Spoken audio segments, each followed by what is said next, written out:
check mic 1 2 check. okay.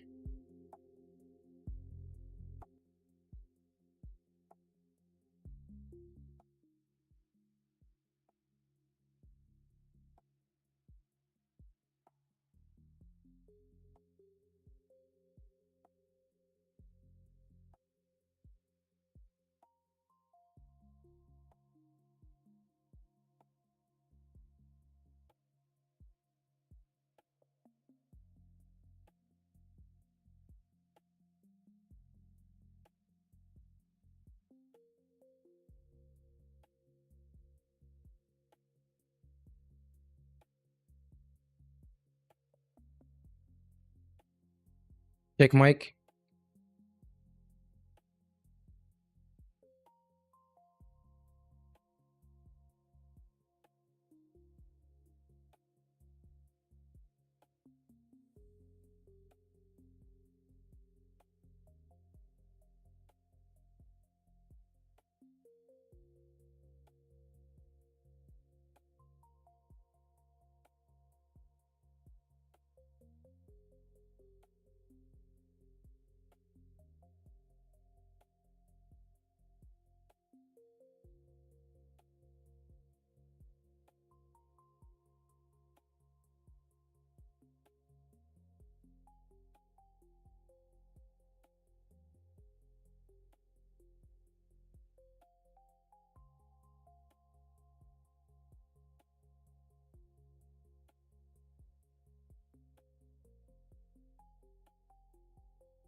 اوكي،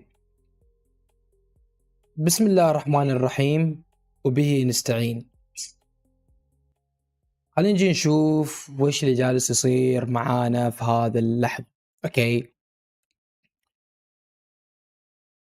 الله يوفق الجميع سواء في الباي او في السل. الله يوفق الجميع ان شاء الله، وان شاء الله كل حد سواء انت في الباي في السل لوز وات ايفر. يعني اذا كنت في اللوز الله يسهل عليك، واذا كنت في الوين ان شاء الله دوم وتكير على الاكونت بقدر ما يمكن. اوكي، خلينا نجي نشوف الحين من ناحيه التكنيكال اللي جالس يستوي في الماركت اليوم. يعني جدا مهم، طبعا كل يوم مهم بما انك انت كسكالب، كل يوم تعتبر ان عندك يوم مهم. اوكي، بس خلينا نجي نركز الحين على مساله الدايركشن. اوكي، نفس ما نلاحظ نحن موجودين بتوين هذا الزون، نفس الفيديو مال امس او نفس طريقه شرح مال امس، انت موجود بتوين هذا التو ليفل، فبالتالي محتاجين هذا التو ليفل هو اللي يعطينا بريك اوت، واللي هو يصادف مع التايم فريم ويش ويكلي.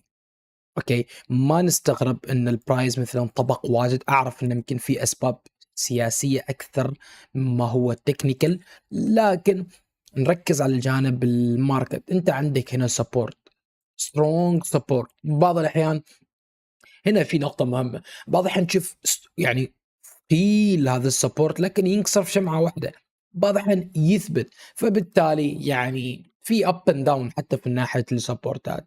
فعشان كذا اللي يحميك في ذا الموضوع الريسك مانجمنت مالك، الريسك في التريد او ستوب لوز، يعني يحميك في حال ان لا سمح الله صار شيء ما تقدر تتحكم في التريد. ستوب لوز موجود جنبك، ريسك مانجمنت موجود جنبك، قراءتك للماركت موجود جنبك، كل شيء موجود جنبك.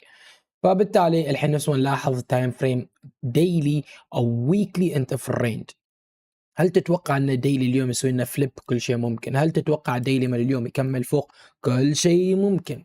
اليوم 50 50، كل شيء ممكن انه يصير، ما في يعني سايد واحد اثبت عليه، وهذا الشيء اللي دائما اسويه، ما اثبت على سايد واحد. اوكي، احاول ان اشوف ويش افضل مومنتم موجود بالنسبه لي كواليتي، بعدين ابدا احط. لان تبدا تحط يعني الريسك في التريدات اللي انا احطهم ما واجد، لكن يعني ما قصدي انه على الاكونت كم، لكن لا يعني اقصد كالريسك. مثلا الريسك مثلا $100 $800 $300، ما احط بعض الاحيان واجد ريسك يعني خاصه هذا السيزون. يعني صح انه يبين اوكي مثلا 200 $300 $400 كيف ما واجد لا، لكن قصدي انه ما جالس احط عليه ريسك. اذا هذا يعتبر ريسك هذا ما يعتبر ريسك، لانه ما قصدي انه، ما اعرف كيف اوصل المعلومه بالطريقه الصحيحه. يعني مهدين، نسكر بسرعه وات ايفر، هذا كامل موجود في الدائره، كامل موجود في الدائره. فبالتالي كل واحد هلا في اكاونتك بقدر ما يمكن، هلا في اكاونتك. ودائما ما احب اني انحاس لما اشوف ان من المومنتوم جدا باي او المومنتوم جدا سل، ما احاول اني ادخل عكسه. طيب انزين مع تصميم المومنتوم انقلب، تعرف شيء، خلي الصفقه تروح، ما عندي مشكله. وهذا الشيء اللي دائما احب اني اطلع على اكونت مالي. يعني نفس ما نلاحظ تقريبا وين كان اخر تريد، كان هنا موجود اخر تريد، من هنا سوى لي تشينج اوف ستراكشر، ما حبيت اني استعجل عليه. طيب عصم، ليش دائما تعيد نفس الزاويه، تتكلم عن نفس الموضوع؟ اعيد بنفس الموضوع دائما، انك خلي رولز انك تشتغل عليه فقط. ضبط لي رولز انك تقدر تشتغل عليه. سمتايم من هذا الرولز بيحتاج انك انت تعدله بين فتره وفتره. فهمت؟ الماركت بتحتاج انك تسوي له ادجست بين فتره وفتره، بتحتاج انك تسوي له ادجست بين فتره وفتره، سمتايم باسبوع، سمتايم بثلاث ايام، شهر، وات ايفر. بيحتاج تايم انك تسوي له ادجست في التريدات. فبالتالي لما اقول اوكي زين، طيب هنا مومنتم مثلا انقلب، ونعرف ان مومنتم الباي جدا حلو، تعرف شيء، ما راح ادخل باي. ليش زي ما تصم انت ضارب خر سبورت، ضارب ليفلات، لا ما راح ادخل. ليش؟ طيب لانه يعني ناتج من يعني الاشياء اللي جربتها، ناتج من الريسك اللي جربته. فهمت كيف؟ فبالتالي ما احب انه اوكي تعال خلاص اعرف انه هنا في سبورت لازم اجي افتح معاه سبورت، عادي يخلصني انتظر يوم كامل. وهذا اللي صار. هذا المنطقه جدا سترونج حل سبورت مال باي. هذا المنطقة عندك، هذا المنطقة جدا سترونج حل باي. طيب وش سويت؟ ما فتحت شيء. هل اني ما شفت عليه؟ شفت عليه، شفت ان في البايرز بدأوا يدخلوا في الجيم. اوكي تمام، اعطيني دلي نص يومك اتليست في دايركشن معين، على اساس لما اجي افتح التريد مالي اكون موجود في شبه هذا الدايركشن اللي انت سويته فوق 7 ساعات 8 ساعات. اوكي، ما احاول اني اخترع، يعني نفس هذا بدأ يهبط يهبط يهبط يهبط يهبط، دخلت هنا. طيب ما تصم 20 30 بيب، معقولة؟ ايوه معقولة، معقولة. فهمت؟ و30 بيب 40 بيب يعني قابل يعني اني اني افتح هذا البيب، افتح هذا البيب، لكن بغى افتح بطريقة منظمة. طيب مرة ثانية اتخيل نفسي هذا السؤال، اذا انت واحد قاعد يشوفني، طيب وش يفيد هذا الكلام كامل؟ يفيدك هذا الكلام انك كيف تضبط بلانات مالك، ضبط بلانات مالك، ضبط بلانات مالك، ضبط بلانات. بلاناتك يمكن يفشل صديقي، بلاناتك يمكن ما يشتغل، يمكن بلاناتك اليوم يخونك، اليوم بلاناتك ما ضبط، يمكن بلاناتك كذا. عادي، اوكي بندرس مرة ثانية وش اسباب الفشل بلاناتك، ونكمل مرة ثانية، ما نحاول نطلع هذا سوى شيء غلط، هو غلط. لا لا لا، وش الغلط في البلان اللي انت سويته؟ كيف تصحح. لكن اذا تضرب سويتش واجد، اتوقع هنا في الدائره انك انت بتتعب واجد في هذه الدائره، ان الماركت يعني جدا متقلب، جدا جدا متقلب. فبالتالي خلينا نجي نشوف من بدايه اليوم وش اللي قاعد يصير معنا من بدايه اليوم. تايم فريم ديلي، وش اللي سويت لي ديلي؟ لحد الحين ما اقدر اقول لك انك مسكت دايركشن قوي، ما مسك دايركشن قوي، اعطيتني انديكيتور حلو انك ضربت هذا اللو وانت راجع البرايز، معناته السيلرز ما رايمين يعكسوا السعر، او نقدر نقول ان السيلرز ما رايمين يكملوا البوش على تحت. بالذات انت تروح تضرب اللو، جدا يهمني مناطق لما تروح تضرب الويكات، لان هذه المناطق في ليكويديتي او في هيوج ردة فعل. فاذا بتكمل حلو، اذا ما بتكمل منطقة انك تطلع فيك اوت في هذه المناطق. وعليكم السلام ورحمة الله وبركاته سعيد. فنفس ما نلاحظ، خلينا ننزل على تايم فريم 4 ساعات. وش اللي يصير في تايم فريم 4 ساعات؟ في التايم فريم 4 ساعات نفس ما نشوف، اوكي بداية اليوم في هذا المنطقة آسيا سيشن شفنا في سل، لندن شفنا انك رجعت لين هذا المنطقة. اوكي، هل في شيء يذكر جدا قوي الحين على 4 ساعات؟ هل في دايركشن جدا قوي؟ لا، ما في شيء.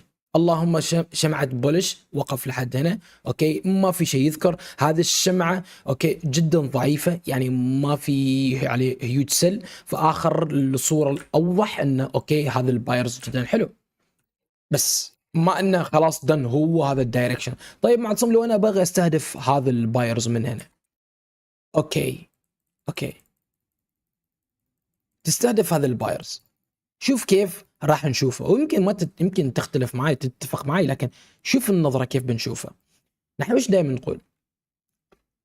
إذا الماركت، وهذه المعلومة ما بقولك سجلها، هذا يعني على 900 ألف مرة من 2020 لين يومك، على كامل أغلاطي فيهم هذا البوينت اللي هو ويش؟ جالس يهبط، أريد أفتح معاه باي من هنا، باي ما حصلت فرص سل، أريد أفتح باي، أنت لامس سبورت جدا خيالي. وش اللي عليك تسوي؟ لازم تتأكد ان هذا السيلرز خلص، سمبل، انتظر انه يخلص هذا السيلرز، لا تفكر تاخذ اكشن قبل لا تنتظر انك تشوف من هنا السيلرز مخلص. اذا في حال انك تريد تضرب باي، في حال انك تريد تضرب سل، وش الادفانتج اللي معاك؟ اوكي يوم كامل هبوط، فانت تبيع من مستويات حلوه، تبيع من ليفلات اللور هاي، تنتظر اي شيء يعطيك اللور هاي، وصلت؟ فبالتالي الحين هذا البايرز اللي جاي هنا، لما اقول لك انتظر هذا المينيمم، انا الحين اتكلم عن الاشياء المينيمم، تحتاج انك تشوف تشينج اوف ستراكشر. تشينج اوف ستراكشر، احفظ هذه الجمله، تشينج اوف ستراكشر. هل اليوم صار تشينج اوف ستراكشر؟ امشي معي. اذا انا اذا انا جيت وقررت اني افتح باي هذا المنطقه، مثلا هنا يا رجال نفترض هنا فتحت باي، الستوب لوز وين بيكون؟ امشي مع الاستراكشر. وين الاستراكشر؟ عندك هنا. لكن شوف جدا خطير، انت قاعد تشتري على عكس الموجة اللي جاتك من أمس. ما معناته أن اليوم ما يطلع، لا يطلع، فيه فرصة جدا عادي أنه يطلع، لكن قصدي ركز. لور لو، لور هاي، لور لو، أنت قررت من هنا تشتري، تمام. ليش اقول لك انتظر تشينج اوف ستراكشر من هنا؟ الحين انا فاتح من هنا باي، الستوب لوز هنا. اذا انتظرت تشينج اوف ستراكشر، وهذا الجزئيه نفس الشيء في ناس تغلط عليه، اي تشينج اوف ستراكشر هو ان لا تشينج اوف ستراكشر.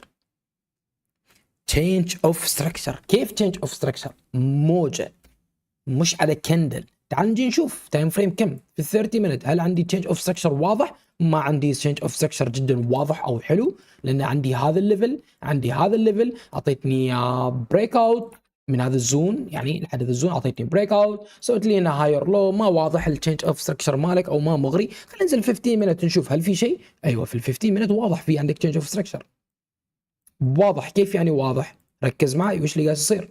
انت قاعد تهبط من هنا، هبطت لين هنا اللور هاي، فجأة فشلت. وش اللي سويت الحين؟ هاير هاي. وش اللي سويت؟ هاير لو. وش اللي سويت؟ هاير هاي. وش اللي سويت؟ هاير لو. وش اللي سويت بعدين؟ من هنا هاير هاي. وش اللي سويت هنا؟ هاير لو. فبالتالي نرجع مرة ثانية. إذا أنا الحين أعرف أن هذا المنطقة اللي أنا قاعد أفتحها فيه بايرز، اوكي، انتظر تشينج اوف ستراكشر، لانك لو ما انتظر تشينج اوف ستراكشر معناته تنتظر تشينج اوف ستراكشر مال الزون الماضي. ولما تحط لي في الزون الماضي معناته الستوب لوز مالك كبير، واذا بتحط على ستوب لوز كبير معناته الريسك او اللوت او الريسك للصفقه اللي تحطه بناء على هذاك لازم تحطه بناء على ذاك. طيب اوكي بتحطه بناء على ذاك، وش المشكله؟ انا اخبرك وش المشكله. المشكله الاكبر اذا في الايام الجايه صار عندك تشينج اوف ستراكشر ما بنفس الريسك اللي انت حطيته، فانت خربت المعادله هذه الحاله. يعني بتلاحظ يمكن عندك تريدات 3 4 تريدات يعطيك لانك انت انتظرت هذا التشينج اوف ستراكشر، وفي تريدات قاس يعطيك تشينج اوف ستراكشر دخلت من هنا، تشينج اوف ستراكشر هنا، لكن ما في انتظام او يصير عندك نوع من ميسنج. فهذا على تايم فريم 15 مينت، تايم فريم 5 مينت. ركز معي تشينج اوف ستراكشر كيف قاس يصير. شوف الموجه هاير هاي، هاير لو معتصم. طيب كيف اعرف ان هذا المنطقه الهاير لو؟ صار سوالك من هنا باي. طيب وش سويت بعدين؟ سويت لي هاير هاي. طيب وش سويت؟ هاير لو. وش سويت؟ هاير هاي، هاير لو، هاير هاي، هاير لو. فجأة هنا قاس تكسر، انت تكسر لور لو، في عندك هبوط هنا. فهمت كيف الفكرة؟ فبالتالي إذا أنت الحين تفتح مع يعني تفتح الصفقة والستوب لوز مالك مع الاستراكشر، نفترض أنا هنا واقول اسالك الحين وش الهاير لو اللي تعتبره في هذا الزون؟ بتقولي معتصم مثلا هذا الزون هنا اعتبر هاير لو. اوكي تمام، انت الحين بتفتح اي باي هنا الستوب لوز مالك هنا. لكن اذا دخلت لي من هاير هاي، سوري، الستوب لوز مالك ما يجلس في هاير لو، يجلس في الشمعه المينيمم مال بريك اوت، المينيمم في المكان اللي شمعت البريك اوت. صلى الله وبارك. فنشوف نشوف اليوم نشوف اليوم وش يصير في الماركت. اوكي عندنا 4 ساعات الموست، يعني نفس ما ذكرت يميل للبولش. ليش يميل للبولش؟ لانك انت ضارب سبورت حلو. اوكي لاحظنا ان في هيوج باي حلو، لكن نفس الشيء وش اللي صار؟ اللي صار في هذه المنطقة انك ضعف البايرز، خلص البايرز. اوكي ما معناته انه باغي يهبط، لكن ضعف البايرز. فبالتالي اذا انا حاط عيني اني افتح باي، اوكي لازم ابدا اركز وش اللي ممكن يصير. ايزي يسوي لي ريتست لين هذه المناطق، فاذا شفت ريتست لين هذه المناطق وترجع تلعب مره ثانيه بري بريك ذا هاي، ممكن نستعمل معاه از بريك اوت. ممكن نتعامل معاه از بريك اوت. ف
نشوف وش اللي بيصير في هذا الزونات.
what's going on right now.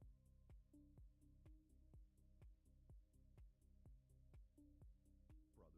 Okay, so we have Andrew and Tristan Tate's a lawyer here with us, Joe McBride. Joe, thanks for making the time, for being on here with us. I know the crew's going to try to show the video so the audience can see it. Hey, Joe, can you hear us and see us? Yes, I can hear you and see you. It's good to see you, and thanks for having me here. Of course, anytime. So we got the report. We saw the video. We saw Andrew wearing that beautiful purple shirt that he had on when the U.S. Marshals walked up towards him. And then all of a sudden, we saw the numbers coming out saying he is facing with 42 new charges himself.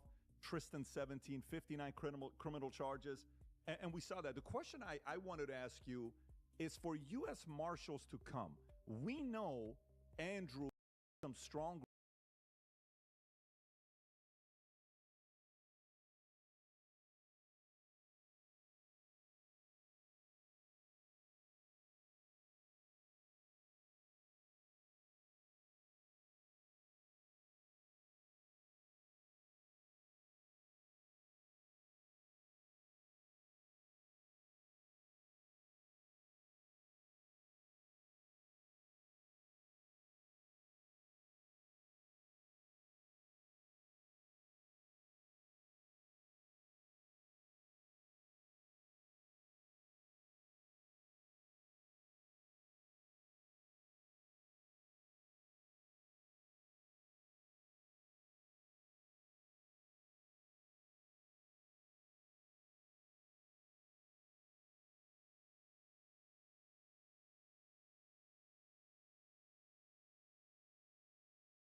ask. I saw online was also saying maybe this is Marco's hand behind us saying, let's go get him. What do you say about that?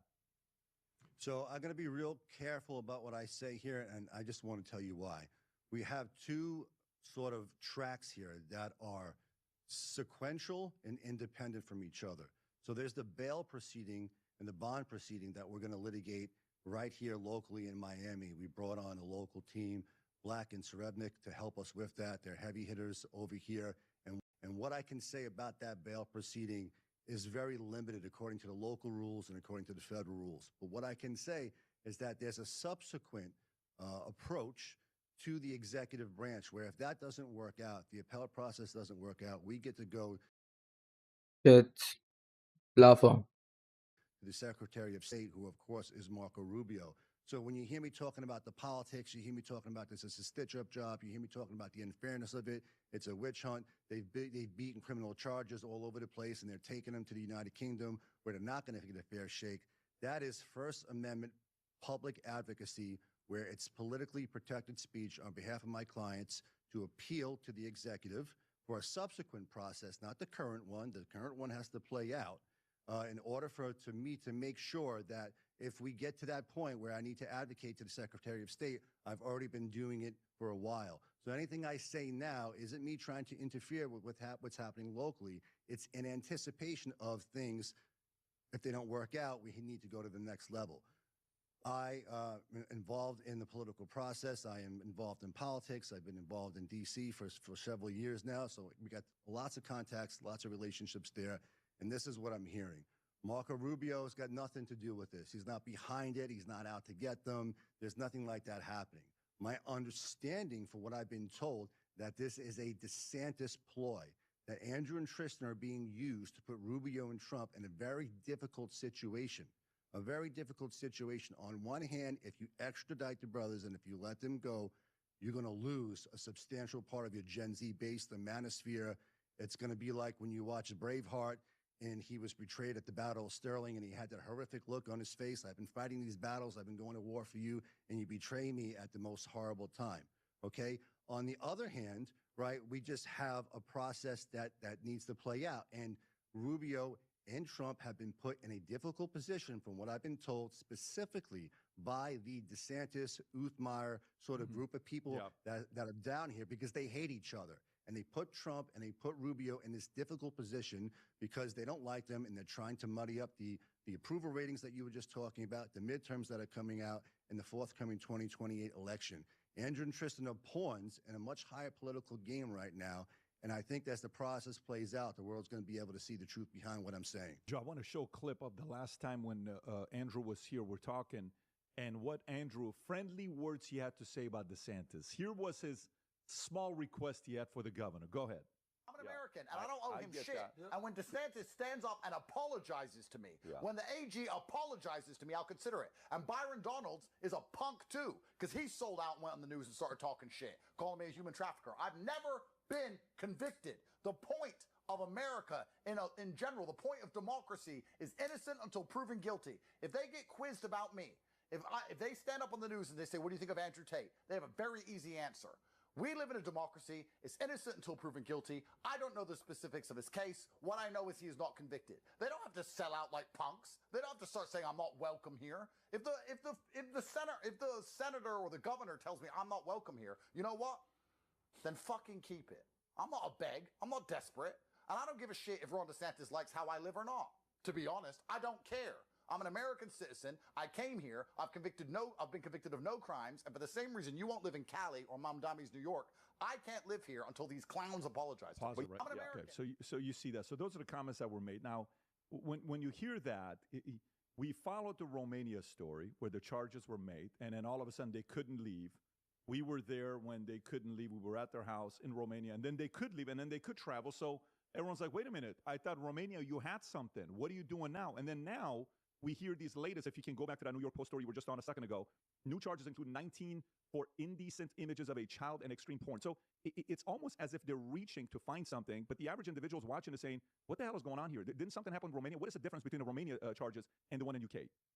So I just want to unpack two things that you just addressed there. First and foremost, that clip of Andrew. Bravo, Andrew. That is how a free American citizen speaks when he hasn't done nothing wrong. When you actually haven't done anything wrong, you have zero fear of law enforcement. You have zero fear of investigations because you know that you're innocent. So he's saying, go ahead, look into me. And by the way, we sat down with the statewide prosecutor's office and handed them the entire file. We paused our defamation case that we're litigating in Palm Beach in order for them to get a look. They took a look and they said that there's nothing here. We've consistently had nothing to hide. With regard to what's going on in Romania, they add charges. They put them in a locker somewhere. They keep these guys in jail. We complain about it. It gets in before a competent judge. The judge looks at it and the judge says these allegations are garbage. You have no corroborating evidence. Moreover, in Romania, they brought about 30 or 31 women in to try to testify against these guys. And they told these women, if you don't assign yourself or become a part of the victim list here, at least initially, we're going to put you in as corroborators. We're going to put you in on this conspiracy. We're going to lock you up and throw away the key if you don't participate.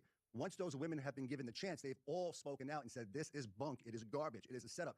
Women are online making statements right now in front of the courthouse in Romania. I've been listed as a victim. I'm not a victim. I was in that video with the belt, and that was just play. That was Andrew and I's relationship.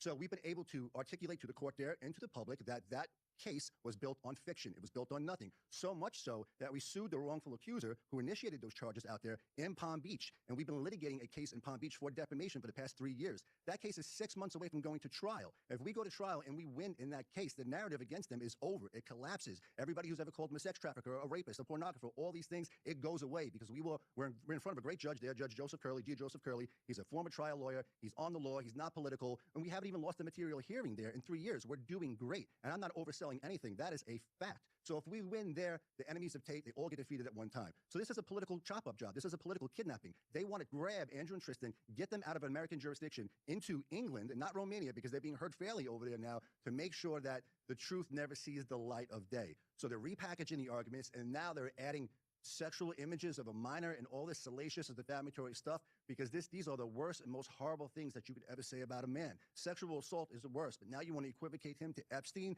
That is the play here. But I think any reasonable-minded person who has followed this story with any degree of attention understands that these types of allegations with minors and pornography, child stuff, has never been a part of the dialogue. So all of a sudden, this is here now. Most people are going, yo, they're going way above and beyond to smear these guys, to lock them up. And this is the plan. They get them to the United Kingdom. They threaten them with 100 years in jail, or they say you can have a plea offer for maybe 2 to 5. You'll be out in a year and a half or 2 years. If they take that deal, they lose all their wealth, they lose their reputation, and by the way, the allegations never have to get proven in court because they admit that they're guilty.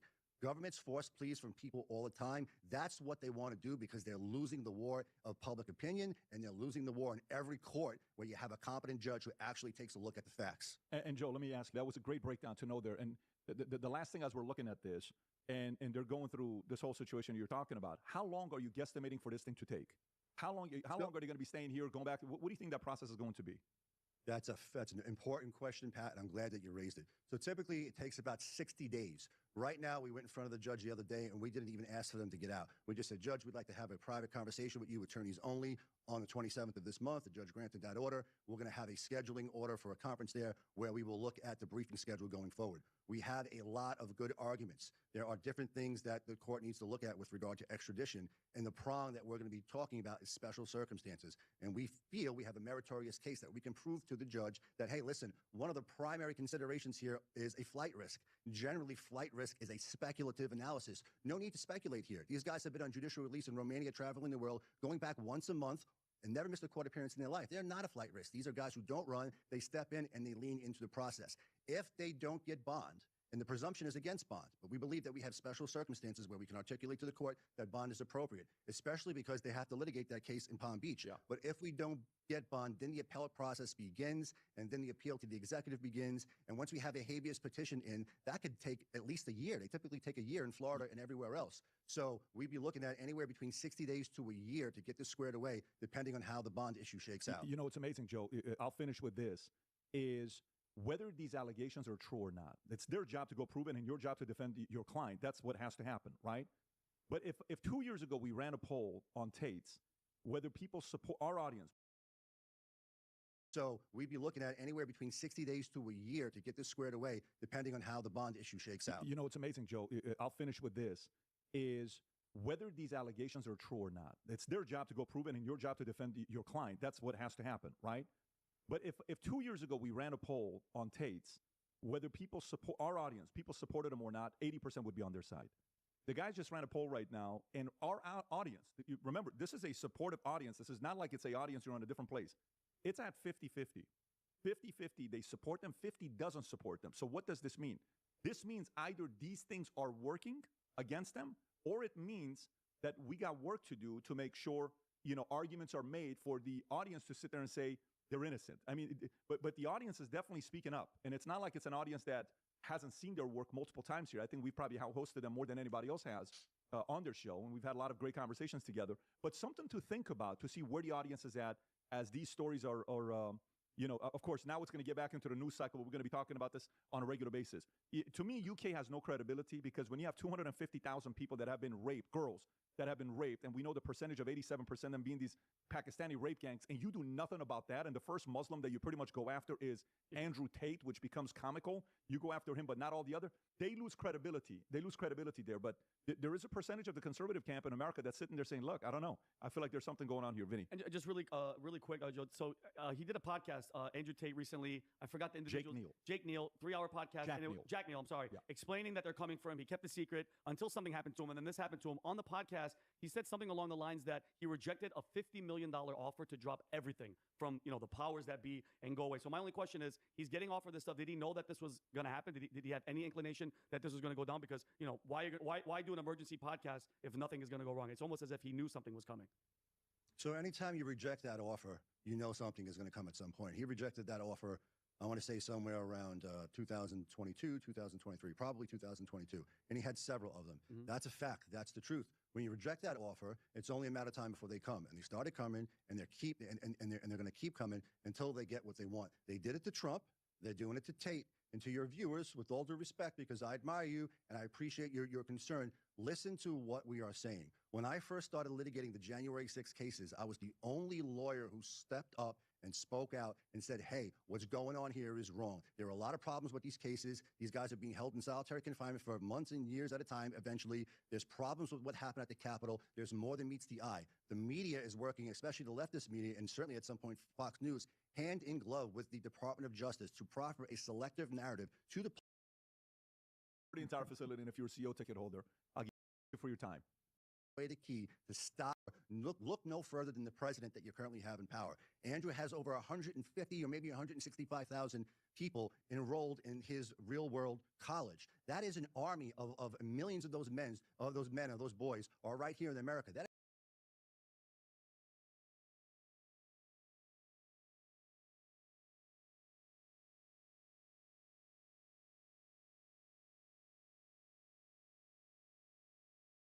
Andrew, 2 years ago, you and I sat in Romania for a 5-hour conversation. I opened with a quote from you that you haven't fully been able to explain until now. First, they try and cancel you. Then they put you in jail. And if that doesn't work, they kill you. Andrew Tate, what's the real reason you were canceled? And what's the real reason you were put in jail? Well, thank you for taking the time to do this, Jack. I'm not sure when this is going to see the light of day. However, a lot of the intimidation tactics against me are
intensifying. And I've realized that many people at home who have witnessed parts of this story haven't seen or understood the entire story. And I've never told the entire story of what they actually did to me. So I feel like perhaps in case something happens to me, or perhaps they'll be successful, it certainly sounds like from the messages I'm getting that something is going to happen pretty soon, that I should just explain from the start of the very beginning of the story all the way to the end what they did to me and what everybody witnessed and what they're trying to do right now. And I think by the time I've done that, and it might take a little while, I'll be able to answer that question a little bit better. So does the story start with Big Brother 2016 or December 29th, 2022? This story begins a little bit before December 29th, 2022. And I've got a whiteboard here because it's quite a complicated story I want to explain to everybody. In fact, this story, like all good stories, begins with a beautiful woman, because that's how all stories begin. I was in Dubai with a beautiful girl from Sweden, and she was 6'1" and she was gorgeous. And we were living together in Dubai. And then she said to me, "No, I'm thinking of going back to school." I said, "Why would you do that? That's the biggest waste of time in the world." She said, "No, I want to go back to Stockholm and get a degree." I said, "Your man is a millionaire. I'm rich. I've retired from my webcam days. I'm living in Dubai. I'm a rich man. Why would you want to go back? I said, your man is a millionaire. I'm rich. I've retired from my webcam days. I'm living in Dubai. I'm a rich man. Why would you want to go back and do this schooling when you have me? And she said, well, I want to get qualifications and I don't know what else to do. What else is there to do? And I remember sitting across the table from her and I thought, that's a good point. What else is there to do? There is nothing else to do but go and waste your time getting one of these degrees, spending 4 years, spending $300,000. Everybody knows it's a waste of time. But if you can't get the job you want or you can't get a job that pays a lot of money, nobody knows what else to do. So you just go and you give your money to mainstream education. So when she said that to me, I said, you're right. There is nothing else to do. And I called Tristan and I said, we're going to start a school. He's like, what? I said, we're going to start a school. We're going to start an alternative to traditional education, which everybody knows is a waste of time. We have a huge opportunity here. Everybody knows this particular product is a waste of time. It's extremely expensive and people are being forced to do it because there's no alternative. So let's give everyone an alternative. People want money. They don't want a degree. They don't want to go and study for 4 years. They want money. They want it today. We're going to teach people how to do that. Hustlers University. And we're going to open our own school and it's going to be nice and simple. So I called up a few people I knew. I called up a guy who made money with stock trading, called up a guy I knew who made money with drop shipping, e-com, called up a guy who made money with crypto trading. And I said, look, I'm going to do the big mouth at the front of it. I'm going to use my wealth and my influence to attract people to this school. And you're going to do 5 or 6 hours a day of live calls and convince people and show people how to make money online.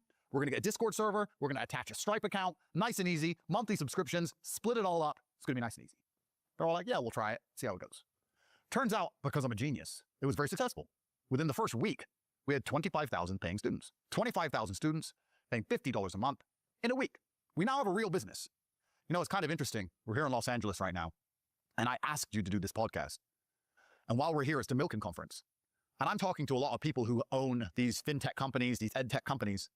They could never, in a million years, there's no technology company that can start day one, no cash raise, no debt, giving away no equity, just us without raising a single penny. All of a sudden, we have 25,000 students paying $50 a month. We're turning over, whatever that is, $2, $3, $4 million a month at 80% margin. From day one, we're an ultra profitable company. At a 10 or 15x multiplier, we're a $300 or $400 million business on day one. So everything is going pretty well. Everything's going swimmingly. I'm promoting this school. The girls moved to Sweden. Don't care about her anymore. I'm buying more Lamborghinis. Me and the professors are all making money. Everything is going well. These are the days of 2020, 2021. People remember me on the internet. I was more of a fringe internet celebrity. And I was telling people the truth. I wasn't scamming anyone. I was saying to the young men, if you want to make money, I'll teach you how to make money. But what I didn't realize is that I was getting into a war with big education. And big education, very much like big pharma, don't like when you take their money away. So as my school grows, as I promote it, and off the top of my head, if I use ninja memory, I had around 36,000 students at this point. I got an offer. And I'm going to write some things down because at the end of this, I want everything to make sense. And it was a sponsorship offer. So I'm going to write down sponsorship. I got approached, and I'm going to leave out certain names just in case I do manage to get out of this mess. I got approached not to buy my company off of me, which is what I thought the offer was initially. I thought I was going to sell out for $300-400M. I started a company 9 months later, $400M, nice and easy, right? Because people are buying technology companies that are in debt. People are buying technology companies that don't make money. People are buying technology companies that are running at a loss. I'm running at 80% margin doing millions of dollars a week. But no, instead they said, we want to sponsor you personally, Andrew. And we want you to shut up about certain things, not push the school, not say certain things, instead have certain opinions on certain topics. And in return, we're going to give you $50 million. It was a 3-year contract, $50 million. I sat there and thought, 16, 17 million a year, I'm making that already. And I get to say whatever I want. So I don't really want your sponsorship contract because it comes with all these rules. You're trying to tell me what to say. Maybe I'm, Jack, maybe I'm stupid. But I thought, what's the point in having money if you can't say what you want? Women can't drive. Sorry, it's the truth. And I'm going to say it. So I said, I'm not that interested. Thank you very much. And they said, well, we have the best PR teams. So if anything bad ever comes out or anything negative is said about you in the press, our PR teams can help with that. I said, why do I need a PR team? At this point, I'm a fringe internet celebrity, right? I'm not in the mainstream media. I'm like, I don't care about your PR team. And they said, and we have the best legal teams. So if you ever get any trouble to protect our investment into you, we're going to make sure you have the best legal counsel. I said, I'm not in any trouble. I haven't done anything wrong. So why do I need this legal protection either? I was unaware at the time in my ignorance that those were threats. They were saying that our PR teams, which could help you, could also wreck you. And our legal teams, which could help you, could also wreck you. They were veiled threats. I didn't understand that. So I declined their sponsorship offer. What was the industry? It was a conglomerate. And they had significant interest in, let's say, clothing, perfumes, the standard things you'd expect a Hollywood A-lister to be pushing on a billboard. Standard normal stuff. And then those people are very careful about what they say on certain subjects, for sure. But I thought, I don't really want to be owned, and this school's going somewhere. Like, we gain students every single day. I am going to take down the education industry. Me, Andrew Tate, one guy in Romania in his house. Me and my 6 friends on a Telegram chat are running a $400 million business. I'm going to take it all down. I don't need your money. Don't tell me what to say. I'm the top G. Go away. So I declined the sponsorship contract. They kept reminding me about these PR teams, these legal teams. So why do they keep saying this to me? I don't need PR. I don't need a lawyer. And they must have sat there and thought, this idiot doesn't understand what we're saying. So I declined the sponsorship contract. We continue to grow. A few months after that, Tristan gets a message from a girl. Can't say her name because there's open litigation. We'll call her Girl A. Girl, she's the beginning. She's the omega. She's the source of this. Girl A lives in Miami. Tristan knew her from a few years before. And she messages Tristan, hey, I want to come see you in Romania. Tristan's like, why? I've always wanted to see Romania. Tristan's like, okay then.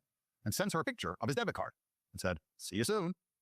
She books herself a first-class flight, flies to Romania. So we have Girl A. All of this will tie together at the end. Girl A. Girl A books herself a business class flight and flies to Romania.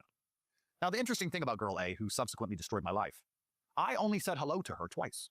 I don't know this person. Tristan knows a lot of girls. One day there's a girl at the house. Who's this? Oh, I knew her from Miami. She wanted to come. Cool. I don't care. Why would I care? Hi, whatever. She's there for 4 or 5 days. During those 5 days that she's in Romania for 5 days. 3 of the days, Tristan and I weren't even in the country. We were away, England, I believe. The rest of the time, she's going to the cinema, hanging out with Tristan's other girlfriends, hanging out with my girlfriends, hanging out with our personal assistant, Georgiana, who ends up going to jail, hanging out. And after about 5 or 6 days, she vanished. And I said to Tristan, where's Girl A gone? He goes, I don't know. She blocked me and left. So why? He goes, probably got jealous of my other girlfriends. Yeah, probably. Who cares, right? We're just guys. We're making money. We go to school. We got a big mansion. We got Lamborghinis. Girl A wants to come. Girls always want to come. There's 100 girls by the pool. Who cares? Girl A comes. Girl A vanishes. No one thinks anything of it. About 3 days after Girl A vanished, April of 2022, we were sitting in our house at 1 p.m. on a Sunday afternoon when armed police turned up, SWAT. And the SWAT raid our house, bust down our door, and running with machine guns, pointing weapons everywhere and yelling at us to get on the ground. And of course we comply and say that they're there because there has been a human trafficking allegation against my brother and I, which has been instigated from the American embassy. So they didn't just send the normal police. They sent the anti-terror police, because when the American embassy calls the police, it's a different kind of response. If you're a normal person in Romania and you call the police, they'll send a police car or a guy. No, this was the full army tanks, 30 dudes, head-to-toe SWAT. Did you have security at this time? We did have security. At this time, it wasn't to the point that we currently have security. We just had like a guy who watched. But they put MP5s in his face. He was like, whoa. You know, my paycheck is my paycheck, but what's all this? So these guys bust in April of 2022. Please find and play the clips of our first ever arrest, because that's what I'm talking about. Our first one. They say, we're here for human trafficking and kidnapping. We're like, with all due respect, officer, what the fuck are you talking about? And they said, Girl A has reported to the American embassy that there are kidnap victims and victims of human trafficking in this residence. I turned to Tristan and I said, Tristan, she's a 7. Look all the mess you got us in. She's not even a 9. She's a 7. Tristan laughs. I laugh. The police officer laughs. Everyone laughs.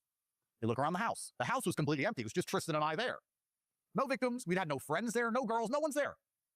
They searched the entire house for drugs. They looked for drugs because Girl A also reported us for being drug dealers and steroid abusers. All this list of crimes. They find no drugs. They find no steroids. They find no contraband of any kind. Our firearms are licensed. That's not against the law. They go through the entire house in a 4-hour house search. They then seize some of our goods. We're going to go into seized goods later. They take all the cash they can find, all of our diamond watches, our bars of gold. They left the cars at this point, but they took anything valuable we had laying around, watches, gold, jewelry, this kind of thing. I don't know why, but they did. So now we have the assets. What's your estimate on the number of assets taken on that one? Well, there was a lot of house raids, but on that particular house raid, I'd say all in all, in cash, about 100 grand, and in watches, about 500 grand.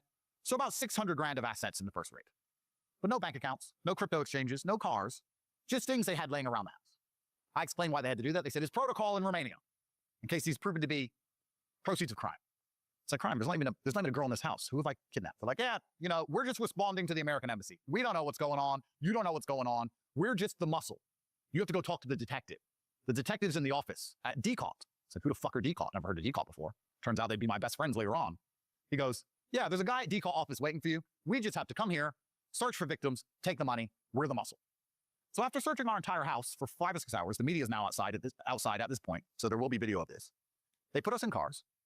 Media's outside saying human trafficking investigation, all this stuff. They start to slander our name with all this garbage. And they drive us to decall's head office. We get there around 11 p.m. House raid began at 1 p.m., in the afternoon. 11 p.m., we walk into this office, and there's the prosecutor.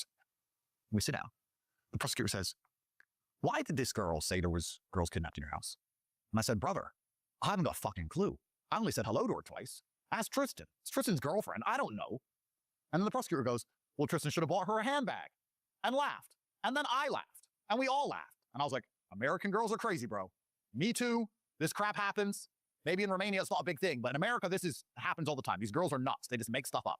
He goes, yeah, I heard about that, but I didn't know it's actually this bad. I was like, tell me about it. He goes, why did she call the American embassy? I was like, bro, I don't know. Just tell me what you need from me. You've been to the house. There's no one in the house. We have CCTV in our house. You can take the cameras and see her walking in and out the house by her own free will, getting pizza, going out to party, going to restaurants. You can see it all on camera. Please, also, find the clip of her walking in and out the house by her own free will, getting Ubers, getting taxis, ordering food, ordering Amazon packages, everything on Tristan's credit card, by the way. It's all there. So here, take the cameras. Look, do what you got to do, bro. He's like, okay, go home. Cool. So after about an hour and a half of interview, midnight, we go home. Tristan and I sit around the pool laughing. Like, this girl A is crazy. We've lost some money. But this is a big misunderstanding, Jack. Like, we haven't done anything. This is all a misunderstanding.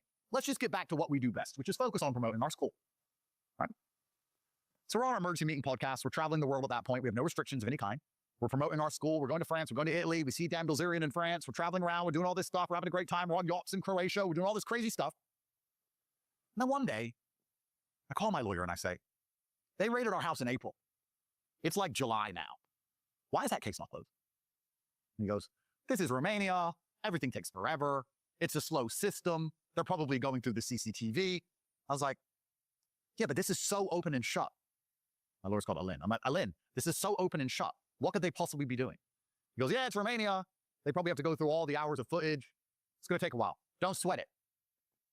I'm like, I had this bad feeling. But what can you do, right? I haven't done anything wrong. So we're still traveling. And now, because of the school, because I'm promoting the school so heavily, I start moving from fringe internet celebrity to mainstream celebrity. I start getting bigger and bigger and bigger. I think at the beginning of this story, my Instagram had 100,000 followers. By this point, I'm up to like 2 or 3 million. It's getting bigger and bigger. Back when Instagram mattered, not like now. So we're pushing the school, having a nice time. And then all of a sudden, one day, I was sitting in my cigar room, smoking a cigar. My girlfriend comes in and goes, have you seen this? She passes me her phone. I take her phone, and it's a picture of me. And there's some blurb underneath it about how I'm toxically masculine, I'm a misogynist, a racist, and a homophobe. And I am the reason that the entire culture of the world is wrong. Cancer's my fault. Everything in the world's my fault. I'm the world's worst man, and I'm dangerous. I need to be deleted from the internet. And it's on an NGO page for a charity protecting the rights of gays. Well, that's weird. Whatever. And then she goes, and have you seen this? And she scrolls again, and it's the same picture with the same blurb explaining that I'm the worst man in the world. Copy and paste, exact one, on an NGO about wildlife protection. So that is weird. So we open Instagram. I open it on my phone. And this exact picture with the exact same copy and paste wording, I find like 7 different accounts, random accounts for random charities and NGOs, posting that I'm the worst person in the world. Now, for anyone watching this, the media does not tell you what has happened. The media's primary objective is to prepare you for what is about to happen. They need to condition your mind so that when they do something, you're ready for it. If they instantly say, you're locked in your house, you can't go outside, there's a revolution. If the media constantly reports about how dangerous it is, how a lockdown might need to happen, how it's unfortunate, but we must prepare for the possibility of a lockdown. Over weeks, your mind softens to the idea. So when the lockdown comes, there's no revolution. It's not a surprise. It's not a surprise. What was your comment section like at that time, too? Well, everyone loves me on my account, but on these accounts where they posted this, there's thousands of people saying, yeah, he's scum, he's scum, he's scum. And I was like, I mean, yeah, I made some jokes. Yes, I said women can't drive. Yes, I said some things, but I mean, I'm not blowing up girls' schools in Iran. Like, come on. Triple tap. So I was like, this is a bit out of control. They're conditioning the world for what's about to happen. Now, around this time, someone inside of my school said, we should start an affiliate marketing campus. And I said, that's a good idea. And we started with Amazon products because it's our job to teach all the people inside of our school how to make money online. You're a young man you join our school, you pay a monthly subscription, and you start earning money same day. And one of the students said, I take affiliate links from Amazon. What I do is I go onto Amazon, I find a lawnmower, I take an affiliate link for that lawnmower, then I buy the lawnmower, and then I use the lawnmower or do lawnmower reviews on TikTok, and then I say, here's the lawnmower I'm using, and I put the link, and every time someone buys the lawnmower, I get paid. Well, that's a great idea. So we got a new professor, a guy I knew, who was in charge of affiliate marketing, and he started doing 4 or 5 hours of calls a day pushing affiliate marketing. And then a student said, hey, why don't we affiliate market for the school? So that's a good idea. He goes, yeah, the school's great. So why can't I tell other people to join the school from my link and I get paid when they join? So that's another fantastic idea. Why not? So we launched an affiliate marketing campus for the school. And then the problem we were having is a lot of our students are from all over the world, right? So if you're a teenager from Peru and you say, hello, I have joined the school, I make so much money. Everyone's like, yeah, all right, scam, whatever, bro. But people trusted me. So people would say, hey, I don't want to use my own videos. I don't want to use any videos of me. I want to use videos of you, launch a Tate fan page, and then sell with my affiliate link. And I said, fine by me. Now, this was revolutionary at the time. Me, my cousin, when we came up with the affiliate marketing campus, we invented clipping. We ruined the internet. That's how the internet became what it is today. And that was the basic premise behind it. We're not going to copyright strike you. Back then, if someone took your content, you copyrighted it. Not us. Take our content. Take the views money. So people were taking videos of me, posting on their channel, earning hundreds of thousands of dollars in views money, keeping that, plus selling the school and getting paid off that. So everyone was getting rich. And the school starts to explode. Gets up to 271,000 students. I don't want to do the math off the top of my head, at around $50 a month. Yeah, 13, 14, $15 million. I was probably keeping between 9 and 10 million American dollars every single month. Yeah, how many times were you banned at this point? I'm not banned. You've never been banned? At this point, I haven't been banned. Okay. I haven't been banned. So the affiliate marketing campus is running. But all this NGO stuff starts. And I know how the world works, so I knew they were conditioning people's minds for something. And a perfect example of this, I want everyone at home to understand exactly what I'm saying. Before they got Diddy, they released the tape of him beating up Cassie. That tape of him beating up Cassie in the hotel was 10 years old at the time they released it. They'd been sitting on it for a decade. Why was it never released? Because they didn't want to get him. When they wanted to get him, they then released it, so everyone said Diddy's a piece of shit. So when he got arrested, everyone thought he was already guilty. They knew they were going to arrest him, so they prepared the public for his arrest. So when I saw these NGOs, I was like, they're preparing for something. What are they preparing for? Tristan's like, who gives a shit? Tristan's the optimist in this story. He always has been the whole way through. Who gives a shit? We're fucking rich. We're helping young men how to make money. All of our students make more money than professors, than their teachers. We're doing good in the world. We're teaching young men how to escape the matrix and make money. You're making $10 million a month. We ain't doing nothing wrong. We haven't done anything. Who gives a fuck about what some wildlife or some fucking bullshit homosexual NGO has to say about us? They're just bitter and they're just jealous, haters. Fuck them. Lights a cigar. Tristan. Like, maybe you're right, T. Maybe it doesn't matter. But there was a problem. And the reason I think the NGOs attacked me is because there was a flaw in our master plan. And the flaw in our master plan is that we were working with a mercenary army. So now we have the affiliates, which are linked to the school, Xauusd University. Because the affiliates worked out that they make the most money if they put up the most controversial clips of me.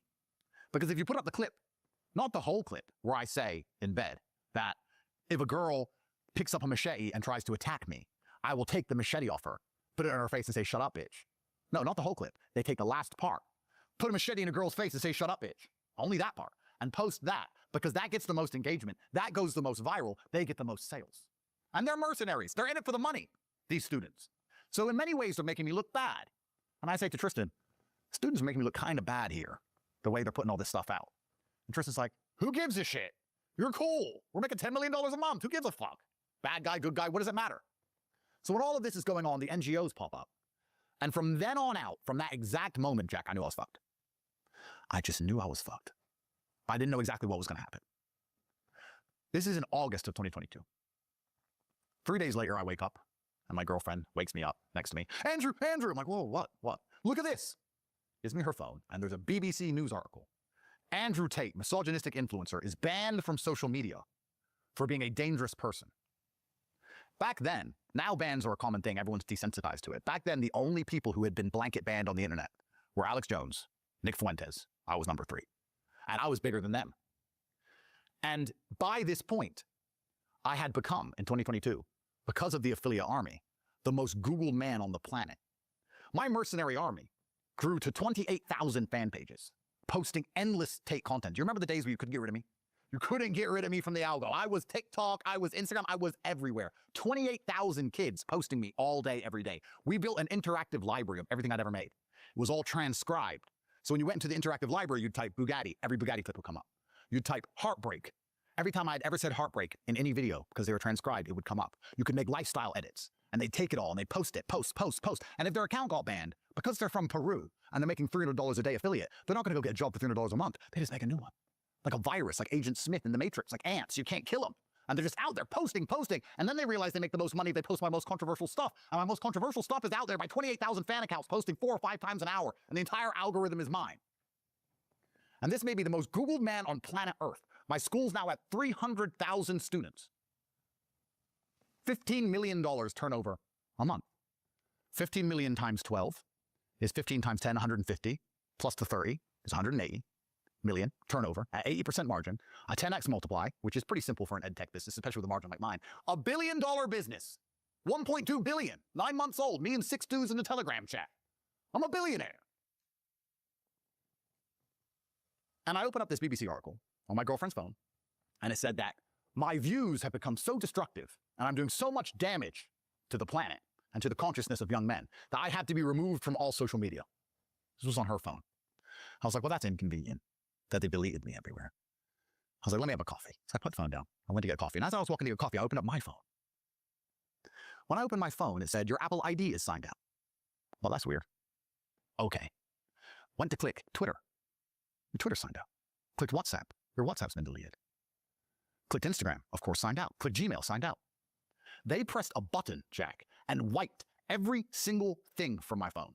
The Apple ID itself, so I couldn't download apps, and every single application was logged out. Uber, Airbnb, Skype, any app on my phone, all of them were gone. Coinbase? Everything. Every single app.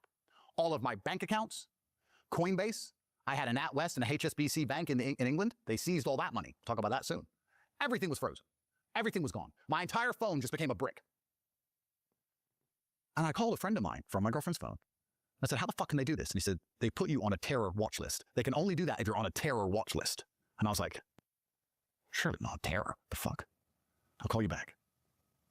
Here I film my final message. All that's left for me to do is have a positive impact on the world. I don't think anybody truly wants to go down as a villain. Maybe some people do. I don't. I wasn't raised that way. I sit down on the chair and I get my final message to the world. I decided to retire from the internet. I thought, you know what, Andrew? You made $100 million. You got $1 billion business. They're after you. You're starting to feel a bit paranoid. It's getting hot. You have a very credible source telling you you're on a terror watch list. Once you're on a terror watch list, all bets are off. There's no more law. There's no more constitution. All that's gone. They can shoot you in the middle of the street. Police can come up and just shoot you and go, terrorist threat. End of story. And the basic premise was that I had so much power over the young men in 2022 that I could have caused a revolution. They were probably right. I probably could have said, fuck the Matrix, Westminster Palace tonight. Let's take over. And it would have been the fucking end. Please understand, the Matrix does not fear women. This is why they empower women. This is why they constantly attack me for being a misogynist. They want women to be as powerful as possible because you know what happens when women are powerful? Nothing. If women protest, if 100,000 women march through this town right now and protest, it's inconvenient. If 100,000 men march through this town, everything burns and the entire government changes. Men can fight. Men are armies. Women don't matter. They don't give a shit if women protest. They don't give a fuck. So you want women at the top of the pyramid. You want women as powerful as possible so that women are in charge of society so that you can just stay at the top of your castle stealing and raping and pillaging from everybody. Just stealing all the money, destroying society, importing whoever, breaking all the laws. And what's going to happen? A bunch of women are going to nag. Give a fuck. When men get together, it's not called a protest. It's called a revolution. Women don't do revolutions. They can't. So they deliberately empower women to subjugate men. That's why masculinity has been under such attack. And I came along and was the most Googled man in the world promoting masculinity, not realizing this was putting me at war against the Matrix itself. I wasn't even political at that time. I didn't even talk about political parties. I just said to young men, stand up for yourself, go to the gym, stick for what you believe in, you're allowed an opinion, you matter too. And that was considered so dangerous, I ended up on a terror watch list and they wiped my entire phone. And the country that put me on a terror watch list, you want to guess? US. Incorrect, sir. England. Great Britain put me on a terror watch list. The Foreign Office, in the paperwork I later saw, which they wrote to the Romanians, said, he is an unchecked source of influence. and they believed I was going to cause a revolution. Now, anybody at home who thinks that the intelligence agencies that are here to protect and serve us aren't primarily concerned with preventing a revolution is a fool. The CIA, the FBI, MI6, MI5, whoever, they don't care about much besides two things: stealing money from around the world in the form of resources. There's a country here, Gambia. If we overthrow the president and put in a new president, we get control of the copper mines. Fuck democracy. Fuck who dies. We want copper because this is the American empire. Overthrow the Gambian government. Or I don't know, imagine there's oil in some random country, Venezuela. Who gives a shit? That's what they do. And the second thing they have a concern with, besides stealing money from all around the world, is preventing revolution. The primary objective of intelligence agencies today is to prevent a revolution. Do you think when you walk down the street and talk to basically anybody out here, they don't want to rebel? The system's fucked, bro. We all know the system's fucked. Nobody can buy a house. Everything's fucked. Crime's getting worse. Taxes are going up. Currency's inflating. Everything's fucked. Everyone knows it, but we don't rebel. Why? Because there are many mechanisms, social media algorithms being one. Two, how hard they punish the people who even consider doing something as silly as waving a flag outside the Capitol. Their primary objective is to prevent a revolution. And they said the most Googled man on the planet now, who's saying young men should stand up for themselves and not be afraid to die for their ideas, the most popular person on the planet, is talking about how the Matrix is enslaving them all, how they need to resist, break free. They watched my videos, MI6, and they thought, this is a national security threat. He's on the same level as Osama bin Laden. And that was the UK government. And that is when my phone got wiped. Why the UK? What's the most important thing we need to understand about UK politics at that point in time? The UK has always been more left than even the Dems. And at the time, the Dems were in power when all this was happening. Please remember, guys, when all of this was happening, you got banned on the internet for saying there was more than two genders. They ban you. You got banned for saying the COVID vaccine was dangerous. They ban you. The internet was complete Stasi. Now, why couldn't they just ban me? Well, they did. But why didn't it work? Clipping. 28,000 fan pages. So when I made, and I think another reason to answer your question, why the UK decided I was the threat, is because although I am born American, I grew up in England. I'm seen as English. I'm from Luton. And I was bigger in England than I ever was in America. Really? The English people were really tired of their government, and they still are. So when I make my final message, I talked to Tristan. I said, enough is enough. We've done well. Tristan goes, we can do more. I said, Tristan, have you ever heard the story, The Sword of Damocles? And he said, yes. And I recited the story to him about how there was a king once in a chair, and the slave walked in and said, how does it feel to be in that chair? How does it feel to be the king? All these beautiful women are feeding you grapes, and everyone's fanning you, and you give an order, and everyone does whatever you say. It must be so amazing to be the king. And he said to the slave, tomorrow you get to be the king. Tomorrow you can sit in this king's chair, and I'll be the slave. And the slave is so excited, he goes home, he can't sleep. He wakes up the next day, so excited, he runs into the chamber, sits on the throne, he gets to be the king. The beautiful women start giving him the grapes. He's giving orders, do this, do that, bring me this, bring me that. They're doing everything he says. He feels so happy. And then he looks up above him and he sees a sword hanging by a single horse's hair. And for the rest of the day, he can't enjoy his life because he knows at any moment that hair can break and the sword will fall on his head and he will die. And the king who has taken his place, who's the slave, looks above him. He has no sword. He has a humble life, but he has no sword above his head. So when you're at this stage, when you're the most Googled man in the world, you're making all this money, but everyone's out to get you. Everyone else is like, I'd love to be the king. Everyone says it. I'd love to be as famous as you. You're the most famous man alive. I walk through Beverly Hills and more people come up to me than DiCaprio. They swarm me. They don't swarm the A-listers. They don't swarm the movie stars. They don't care. They all swarm me. I was like, that must be cool. Yeah, but there's a sword above my head. I tell Tristan the story. I explain to him the Sword of Damocles. He likes the cigar. Doesn't give a fuck. It's Tristan. I said, fuck him. Then I said, what about the story of Icarus? Remember the man who flew too close to the sun, Tristan? Again, keeps puffing on his cigar. Andrew, fuck these people. And I love Tristan with all my heart. And the best thing about our relationship is that we listen to each other. And I said, if you say fuck him, if you say it's war, it's war. He goes, it's war. So I fuck him, let's run it then. So I was the one saying, let me do a final message and go away. And Tristan was like, no. We've just gotten started. So I do my final message. I explain that I misunderstood. That little clips have been taken out of context. That I'm a nice guy. That I'm just trying to teach the world entrepreneurship. I haven't really done anything wrong. I said women can't park. They can't. Get over it. Final message goes out. 28,000 fan accounts jump on the final message. I'm getting more views than the BBC.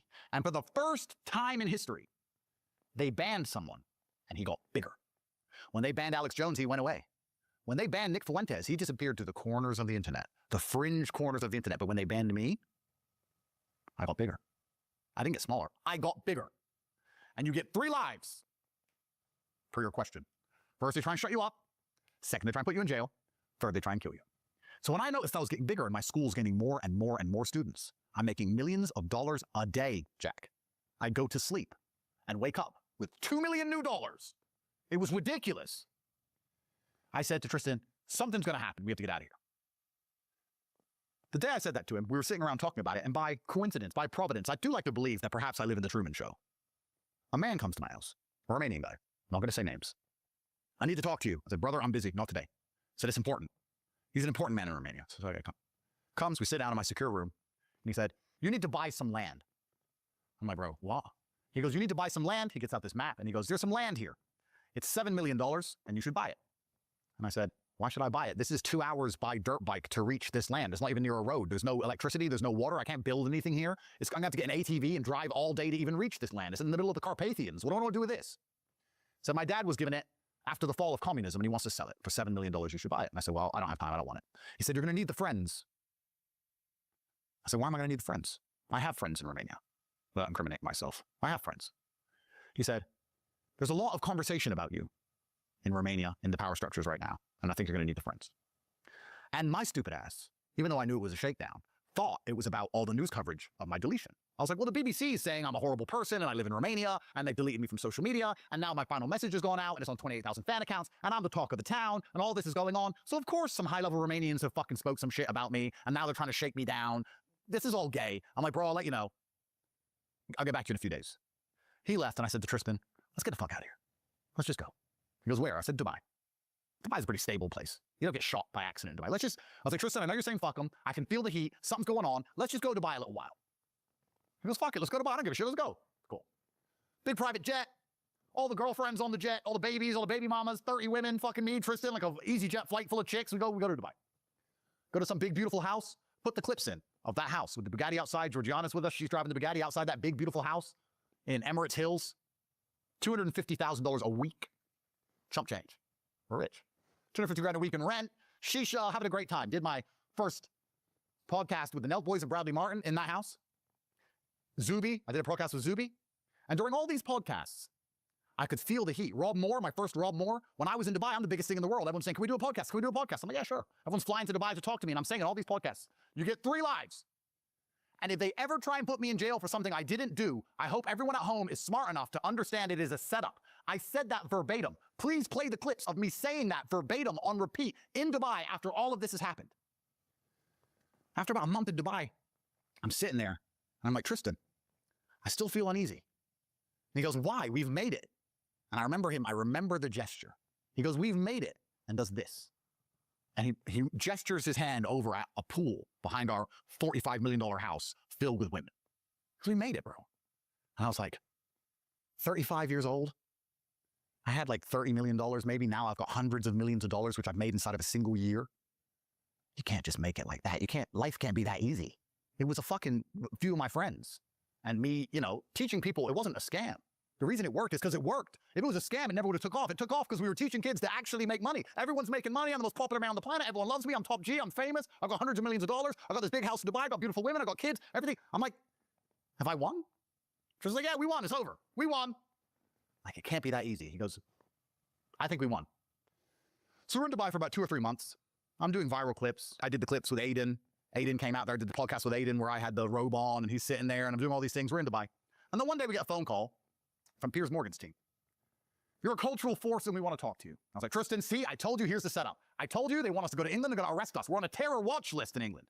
Tristan's like, stop being a pussy, bro. It's Piers Morgan. He's a bitch. I'm like, no, but if we go to England, they're going to fucking arrest us. He goes, are you scared of Piers Morgan? I'm like, no, fuck Piers. And he goes, okay, but when you go on there, just be a little bit calmer. Because my first Piers Morgan, I didn't beef him. He goes, this is probably a test. They just want to see, like, if you're really a terrorist. Go on there, be a bit calmer, be a bit nicer, explain the truth, explain that you're a nice guy, don't let anyone think you're a danger. Go on there, and if you watch my first Piers Morgan, I'm a lot calmer. I'm a lot more like, I deliberately decided not to go there and be top G, to be a lot more understandable as a human. So Tristan convinces me that the British state just wants to make sure I'm a sensible, rational actor. So we leave our phones, we leave our laptops, we leave everything sensitive in Dubai. We go on a private jet with a small suitcase and we fly to England. And as the plane was coming down into London Heathrow Airport, I said to Tristan, they're going to arrest us when we land. He goes, we'll see. We land, straight through. Straight through, no problems. Did the podcast with Piers Morgan. I deliberately let him clown on me a little bit. Like, I'm just a guy. I'm just an idiot. I have some ideas, and I believe men are people too, and men should be able to stick up for themselves, and that we live in a gynocracy, and that it's all misandric, and that men are getting destroyed, and women have all the power. But I believe that men are human as well, and that men are allowed rights. And he came at me saying, I'm a misogynist, I'm this, you're a terrible person, you're Hitler, all this shit. And I'm just like, yeah, well, I don't think so. Really nice, really calm. Is this November, roughly? This is December of 2022. Okay. Just before Christmas. And I do the Piers Morgan show. And the reception is fantastic. All the comments under that show are 100% on my side. Piers Morgan gets completely fucking slated for being a dickhead to me. Everyone loved me. I go to Sloane Street. I buy $300,000 of Christmas presents for all my girlfriends, all the kids, all my baby mamas, whatever. I'm running around security, just walking into Harrods, buying. I didn't know what the price of fucking anything was, Jack. Money had lost value. Even billionaires don't have 350 million liquid. The fuck? I'm just beep, beep, beep, beep, beep. Bags of shit. 4 security guys carrying all my shit. Beep, beep, beep. Finished in London. I did the Pearl podcast where I sat down with Pearl. I don't know if you ever saw that. And I sat down with all the girls, and it was Brittany, what's her name? Can't remember. She's known for being a bit promiscuous, and she was on this podcast. And I was really nice to her. I offered her a tangerine, and it was a nice time. And then I said to Tristan, I'm sorry, you're right. Nothing's wrong. Everything's fine. England is supposed to be the ones who put us on the terror watch list. I'm here in England. Nothing's happening. I'm spending all this money. No one gives a shit. I just did Piers Morgan. It's fine. Everything's fine. Maybe it's all wrong. We should go home. And then Tristan turns around to me. He goes, no, if we go back to Romania, you're going to be fucking panicking, and you're going to be worried. And I want you to have a nice free life. So let's go back to Dubai and just chill a little bit longer. All right, cool. And then Tristan goes, but before we go to Dubai, I want to repack my suitcase, and we need to drop all these presents off because we have $300,000 of shopping. We have 2 cars of bags. He goes, let's go to Romania, drop the bags off, and then go to Dubai. It's like, good idea. So we land at 9 p.m. in Romania, straight off the plane, no problems. All the bags in the house, all the bags in the car. And we're due to take off at 6 a.m. We go to sleep. And at 4 a.m. that morning is the video the entire world saw. When they raided our house again, and they dragged us out for human trafficking, they searched the house, they took all the cars, and they started going through everything. That's the video everyone saw. That's where we are in the timeline. When they busted that door open, Jack, at 4 a.m. for the second raid after we landed, when I heard the door go, I reached across and grabbed that famous machete from that machete video. And I picked it up, and I stood up in my underwear. And when I saw the door to my bedroom bust off the hinges and police ran in, I felt relieved. I thought it was the Serbs, the Albanians. I have enemies everywhere. Turks. I thought it was the other team. When I saw police and they pointed the gun at me, I was like, oh, thank God. Just you fucking guys. What the fuck do you want? Because I had held a machete. The fucking guy runs up and front kicks me across the fucking room. Thank God his gun didn't go off. They jump all over me. The girl who's in my bed, they jump all over her. And while I'm on the ground, while the guards with the guns, with the fucking SWAT, have got their knees on my back, while I'm on the ground in my fucking bedroom, you know what the first thing they said to me was? Where's the Bugatti? I swear to God. I was like, what the fuck? What? This is about my Bugatti? What? Because before that, and please play the clips, I was driving around Romania in my Bugatti. I flew my Bugatti from Dubai to Romania, and I was driving around Romania. But when I flew back to Dubai, because of the heat, I'd flown the car back to Dubai. So the Bugatti wasn't in Romania anymore. So I think they're there for the Bugatti. I'm like, what the fuck is this? Shut up. Drag us to the living room, put me in there, put Tristan there, handcuff us, we sit there. Eventually the detective says we're here for human trafficking. I'm like, we've fucking done this already. And if you're here for human trafficking, why is it the girl who was in my bed, you didn't ask if she's okay? You fucking dragged her by her hair out of the bed and forced her onto the ground at gunpoint and asked about my Bugatti. What the fuck's that got to do with anything? We need to take your assets. But I thought we're here for human trafficking. And the girl you find in the house you beat the fuck out of and start asking me about my cars.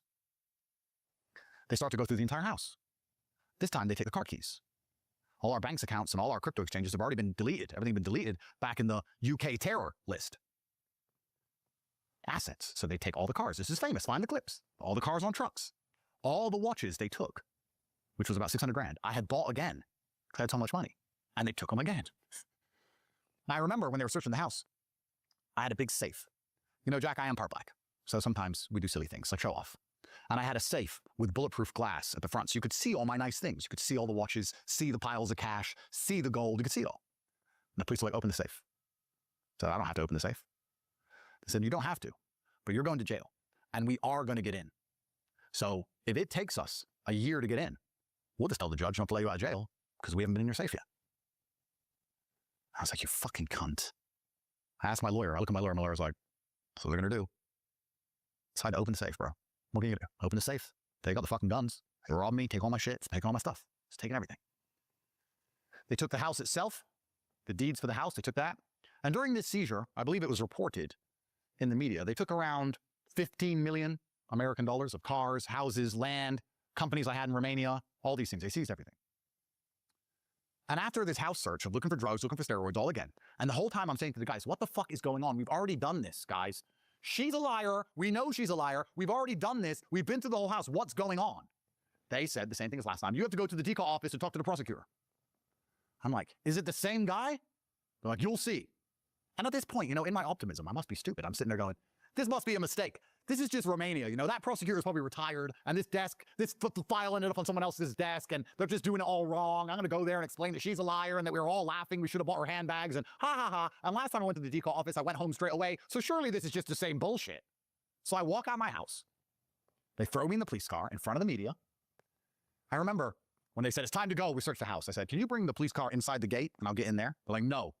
I was like, see, why? You want to perp walk me in front of the media? And the guy goes, yes. I said, okay, cool, perp walk me. I don't give a fuck, I'm a gangster. So you can see the clip videos. You see me walk out with my hood up. What media outlets were there? Was it just Gondor? No, it was Romanian. It was Associated Press. It was everybody. Global. The world was there to watch this happen. Human trafficker, BBC News, who said I was the worst person in the world. All those NGO accounts who had posted about me. See, I told you he's been arrested for human trafficking. The entire fucking internet blows up. They drag me. I go to see the decal prosecutor. I sit there. And this time it's the same guy with about 5 other guys and a couple girls, 10 of them, all standing behind the desk. And I'm sitting in front of them. And I'm like, what the fuck is going on? And they say, by Romanian code in the article, blah, blah, blah, blah, blah, blah, you're under arrest for organized criminal group, head of a mafia gang, witness intimidation, arms trafficking, human trafficking, rape, assault, like 21. I'm like, for fucking what? Well, how do you plead? I'm like, well, I'm not guilty, obviously. This is bullshit. And they're like, what do you have to say about the crime of human trafficking? I'm like, nothing. It's made up. What do you have to say about the crime of assault? I'm like, assault who, bro? What are you talking about? So I got an argument with the decal guys. My lawyer says to me, he goes, Andrew, there's no point arguing with them. We have to talk to the judge. There's nothing we can do. Forget about it. Just chill. Just chill. At the end of it, he goes, and we recommend detention. So I was like, so I don't get to go home? Like last time? They're like, no, you're going to jail. And that's the clip where they take me out of the decal office and the armed guards walk me into the police car where I say, the Matrix has attacked me. There's a clip of me walking, and I say, the Matrix has attacked me. And I get taken to prison. In between Christmas and New Year. I'm very excited to find out what the fuck I'm in jail for. Now, in retrospect, what's really interesting, and I want everyone to remember this later, after the initial April accusation by girl A, the case stayed open, like I called my lawyer and asked, but there wasn't a single entry in the case file.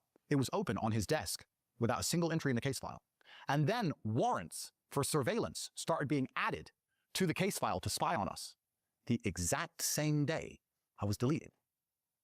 The same day that my phone was wiped. The same day the BBC said I was the worst person in the world. The same day that they said I had to be disappearing from social media. The same day they attacked me before my final message. The exact same day the Romanian prosecutor started requesting warrants from judges. So he got the call. Same day.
So I'm in jail, and I'm handed the reason I'm in jail. And it's about this thick in Romania, which I don't fucking speak. And I said, yo, to the prison guard. By Romanian law, you have to tell me in my language. I don't speak Romanian. And the prison guard goes, it's Christmas. We don't have translator. And walked off. So I don't know why I'm in jail. Do you have your phone? No. I have no phone. I'm taken to jail. I'm given this pile of papers, and I'm thrown in a cell. Romanian jail is exactly how you expect it to be. It's, if you want to see what the inside of a Romanian jail is like, you can just look up the Russian jails. It's still Soviet. It's very similar. There's no yard time. There's no library. There's no interaction with other prisoners, really. Imagine you go to a bathroom and the door closes and you don't leave. It's about the size of a bathroom. There's cockroaches all over. It's old. It's dirty. The infestation of bugs is fucking vile. Not that I'm squeamish. I'm not a girl. But it's just disgusting. And you're in a bathroom. There's a tiny window about the size of a plate, and there's an artificial light that doesn't turn off. That's Romanian jail. So I'm thrown in this cell, and I'm saying to my lawyer, what the fuck's going on, Alan? And he's like, I have to read the file. My lawyer's like, oh, let me read it. It's this big. And he's flicking through it, and going, this is all garbage. What is this? It's garbage. They're saying that 2 girls, your girlfriends, you human trafficked them on TikTok. You made them do TikTok for money. But I can't find any transfers of money. It doesn't make any sense. I'm like, okay, so how the fuck do I get out of here? Ask the girls. And the girls, please play the videos, Betty and Yasmina, do videos in my defense. I've never seen any of them being aggressive or rude. Ai fost amenințată? No. The 2 girls are like, what the fuck? We just have TikTok like every other girl on the planet. He didn't make us do TikTok for money. What are you talking about? They've made this up. And they were on my side. This is the thing that's so annoying about my story. Everyone goes, oh yeah, but the girls accused him. No one's ever accused me of anything besides the girl I said hi to twice in my life. Girl A. The girls that they threw me in jail for human trafficking on TikTok were on my side, defending me. And the next 3 months is the story everyone watched of me in jail, the entire media blowing up, insulting me. They took all my money, they thought. They took my ability to speak back, they thought. But of course, I'm smarter than the average bear, and I have money hidden, and I also have 28,000 fan accounts. So there's this media war of the mainstream media saying I'm a human trafficker, and all my fan pages and my Twitter constantly releasing information that I'm not a human trafficker, and the videos of all the girls defending me, the victims in the case. Those girls are now making videos defending me. And this was very frustrating for the authorities in Romania, because normally when you take someone's social media and you take his bank accounts, you throw him in jail, you win the media war. What can he say, right? But not with me. All of a sudden, the videos of the victims are on the internet saying, this is a fucking setup, this is corruption. And I've already told the story at length on other podcasts, Patrick Bet David and such, and I encourage people to watch it, of my experience in jail. And I could talk for the next 2 days about all the micro stories that happened while I was in jail. But for continuity, I won't do that. Before we move on, I do want to ask, were you Greta? Was there anything with Greta Thunberg in the pizza box, or was that just made up? I think it was all just made up. Okay. They knew where I lived. They knew where I lived. I think it was just bad timing. I think that was literally the night before I was arrested. It may have been. I don't know if you want to answer the suicide letters. We're going to get into that. Okay. So I'm in jail, and I told endless stories of jail. And the basic premise is that Tristan, in his beautiful, truly remarkable forever optimism, thinks it's funny. It's a Matrix attack. It's hilarious. And I've told the stories how he didn't care about jail, didn't give a shit. And I'm trying to get out. Every 30 days, you know, when I first went there, I look at this hellhole, and I had 2 lawyers. I had Alan, who's a guy I've known for a very long time, who most people see, and I had an older lawyer. His name was Gliga, and he had been part of the system for a really long time. And I said to Alan, I gotta get the fuck out of here. And he said, well, don't worry, DCAUT put you in jail for a day, but after a day, they have to convince a judge to let you go. So I do 1 day in jail, and then we go in front of the judge. And Alan stands up and goes, inside this entire file, which I've been up all night reading, they're accusing Andrew Tate, a man with money, of human trafficking 2 girls on TikTok. They can't prove any money was made on TikTok. They can't prove any transfers went to Andrew from TikTok. And the 2 girls says he didn't do it. So can Andrew go home now? He presents it all to the judge. And the judge is like, yeah, this doesn't really make sense. And she's kind of confused. She's asking lots of questions back in Iranian, like, what do you mean TikTok? Everyone has TikTok. He's like, yeah, exactly. This is stupid. So at the end of all this, she goes, I have to go make my decision. And at the end of it, I said to Alan, what happens if we go to jail? He goes, there's no way you're going to jail. I was like, why not? He goes, I've been doing this 10 years. I've never seen a case this stupid. There's no way you're going to jail. So you sure? But what happens if we do? He goes, you're not going to jail. And you know what was weird? When he started saying that, I just knew I was going to jail. You know when someone's like so sure? I'm like, I just sit there and I was just like, we're going to go, aren't we? We're going to go. And the judge, who looked really understanding and was, listening to us about TikTok, etc., she goes out the back for an hour or so, gets the phone call, which we'll talk about later, comes back out and says, jail, detention, 30 days, and walks straight off. Guys jump on me, handcuffs straight me to the jail, throw me back in the fucking cell. And I can't believe it. And I'm saying to Alan, what the fuck is going on? Now he's like, I don't know. I've never seen corruption like this. Your case doesn't make any sense. I don't know where this is coming from. I have to find out where this is coming from. This is corruption. I'm like, I know this is corruption. What the fuck is happening? So my first week in jail, and I've already told a lot of stories, but I just want to tell some important points for the story. My first week in jail, I come to the conclusion that the Romanian system is a fucking setup, and that these clowns, these prosecutors and fucking idiots who know I'm innocent, have set me up to shake me down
مايك تشيك.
اوكي زين، نفس ما نشوف. اوكي، ما استعجلت نهائيا اني اخذ التريد بالرغم انه نايس بريك اوت.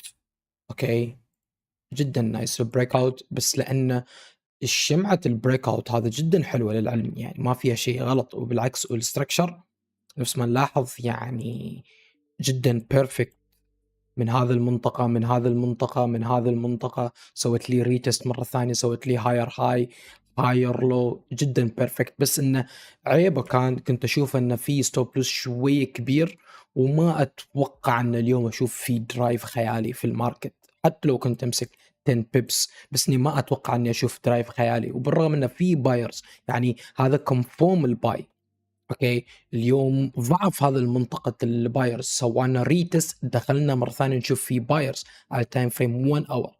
اوكي، سويت لي الحين هاير لو، بس الستوب لوز ما يعني ما يناسبني الا اذا افتح تريد واعرف ان الستوب لوز مثل ماله جدا ما نقول جدا صغير، بس يعني البوتنشل ماله يكون لو اكبر شوية.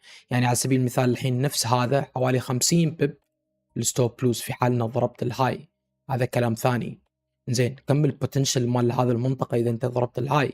تتكلم المينيمم 50 بيب، المينيمم 50 بيب. ف good chance الفرصة بعدها موجودة في الماركت. اوكي، بعدها موجود عندي حتى في البيبر سترون، واضح ان في بايرز، البايرز موجودين هنا عندي، هنا البايرز موجودين عندي. تشينج اوف ستراكشر نفس ما نلاحظ، هاير هاي هاير لو، يمكن هنا تتفق نختلف، ما اوكي كل واحد كيف يقيسه، لكن في ستراكشر. بس يبقى وش السؤال؟ هل هو جدا مغري يعني كيف بتقسم الريسك أو كيف بتهندسه مسألة الريسك. فهمت؟ ونفس ما ذكرت يعني 2026 مش أي تريد نفعله، نحط عليه كواليتي، نتعب شوية على أساس إن نفعل الصفقة واحدة. أوكي، يعني ما كل الفرص فرصة، لازم ناخذ معاه كواليتي شوية، نرفع الكواليتي هنا. لما صار في هذا المنطقة أوكي نايس، تتكلم لحد 90 بيب ما إنه معناته مصيبة، لكن أريد أحافظ من مسألة البيب، ما باغي أطلع واجد في اللوز كبيب نفس ما تكلمت عليه أمس. فهمت كيف؟ فأحاول إني أصغر الستوب لوز بقدر ما يمكن وارفع الجودة بقدر ما يمكن. فعشان كذا ما استعجلت نهائيا، فنشوف وش اللي يصير.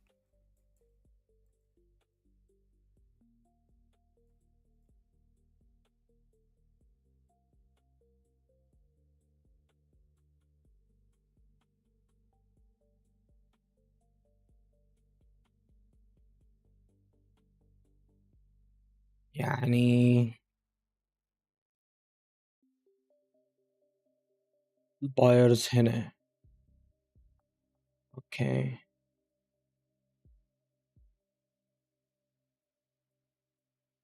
50 بيب،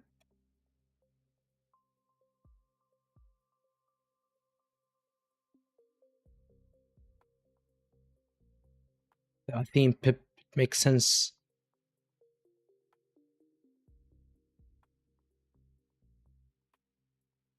I think pip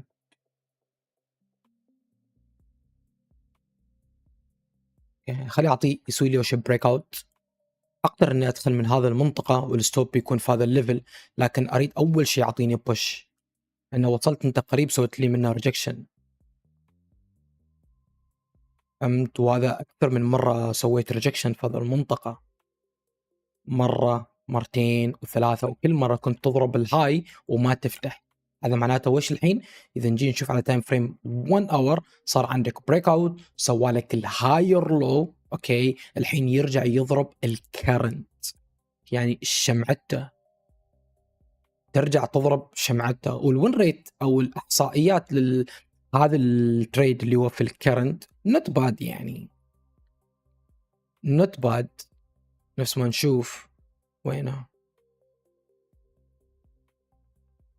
اوكي هذا الصفقة هنا الكرنت 33 تريد وال93% نوت باد، جدا حلو يعتبر، جدا حلو. هذا لنسبة 24. إذا نروح على 26 اوكي في تراجع ملحوظ في هذا المنطقة، لكن ستيل يعتبر نوت باد.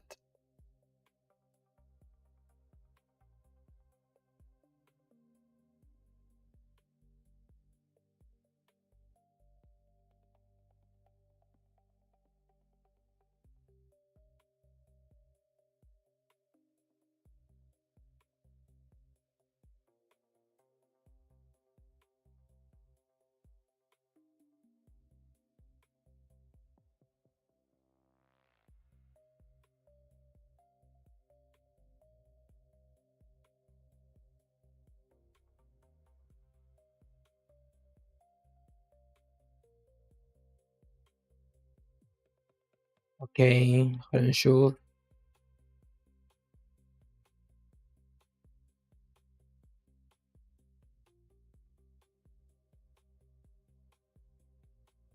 زين الحين عندي ستركشر ثاني، عندي هذا الستركشر اوكي.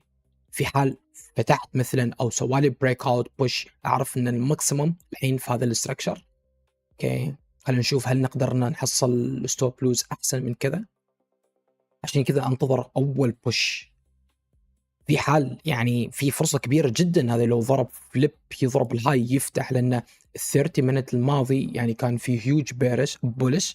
الحين ال 30 منت الماضي صح انك ضربت الهاي لكن رجعت مرة ثانية، ففي تشانس انك انت تروح تعبي لي الرينج اوكي من فوق. زين الستوب لوز ماله يعني اذا بفتح مع هذا الهاي هنا 50 بيب، اوكي 50 بيب. اذا جي اشوف على الهيستوري مال هذا الاسبوع كاستم لاست ويك 30 30 بب. يعني لو فتحته not bad، لكن أريد أصبر عليه at least، يعني يعطيني one more push أساسنا أضربه تايت ستوب.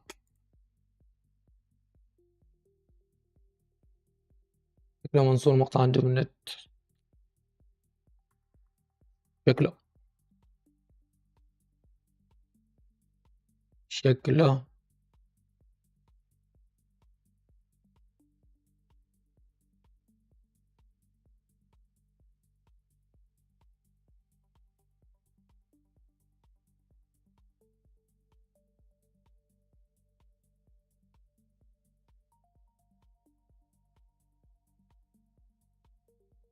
وعليكم السلام.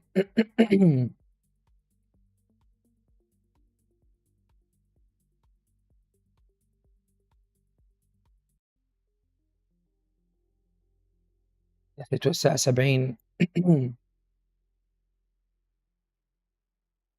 5 minutes شكله حلو.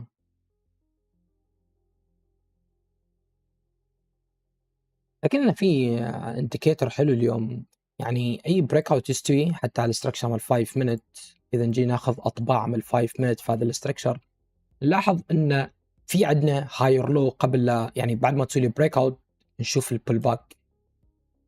زين في ال 1 minute ما يبين شيء عندي درايف. اوكي، فمعناته لو دخلت وحصلت في ال 1 minute entry نقدر ان نسمح للانتري يتنفس اتليست 1 minute، اتليست شمعة 1 minute. ال 5 minute اذا خذيته بيز ان 5 minute استفيد من اول بوش فقط، لان اي بريك اوت تستوي في هاير لو.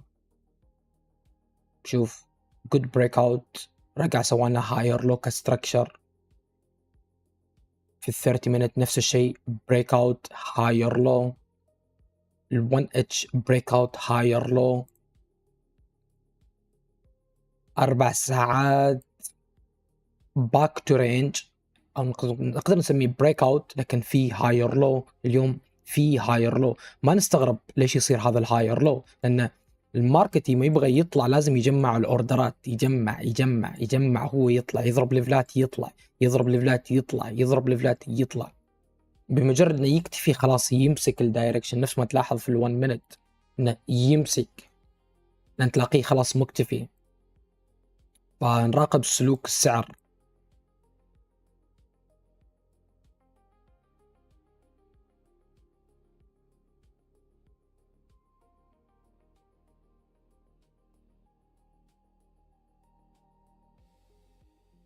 نفترض الحين انا اريد العب مع الستراكشر في 15 minute، اوكي، وحبيت اني ادخل هنا. الستوب لوز مالي وين؟ في الاستراكشر. طيب وين الاستراكشر الحين في هذا المنطقه اللي هو هذا الليفل؟ ان بتوين هذا الليفل لهذا الليفل انت فتحت هاي جديد. وين اقرب مكان؟ الاستراكشر هنا. معناته هذا الليفلات اي وقت يسوي ريتست عادي. اذا هذا راح يكسر هنا فوق، وين الاستراكشر الثاني؟ هنا.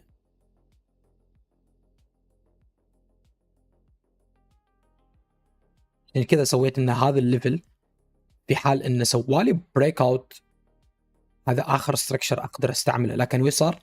فشل، ما كمل البريك.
Yeah, I have money hidden, but I need to fucking fight legal bills, legal fees. Kids need to eat. So I need to get to school. I want money. What else am I going to do? I'm locked in my fucking house. And also, I'm like, fuck these people. Because the school's how I defend myself, because that's the 28,000 clippers. Let's get the fucking school back online. So I go to house arrest. I get fucking mad. And I'm like, okay, a few things have to happen.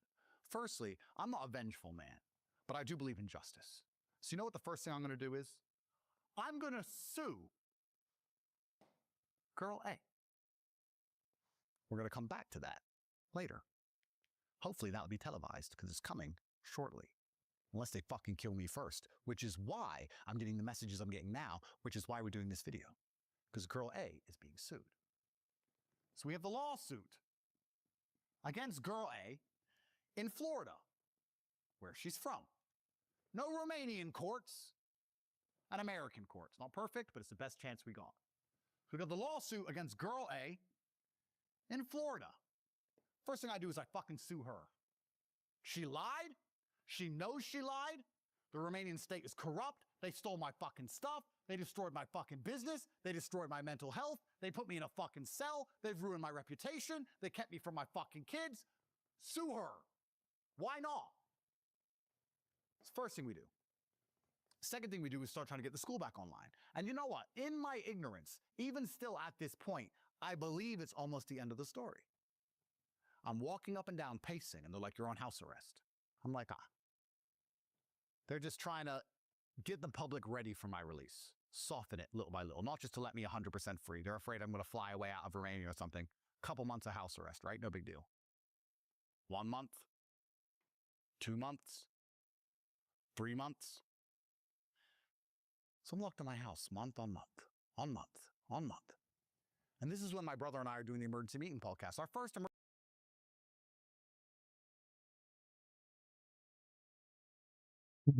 شوف يا أخي مال أندرو تيت انسجن يا أخي، وشوف كل حد قاس يتكلم عنه يعني. فهمت؟ أتابع واحد يعني ما توقعته إنه يسويها الحركة وسواها، يعني شخص تريدر.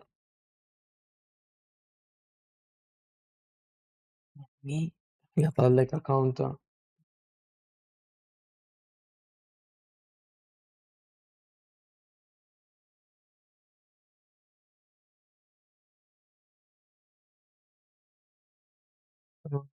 وين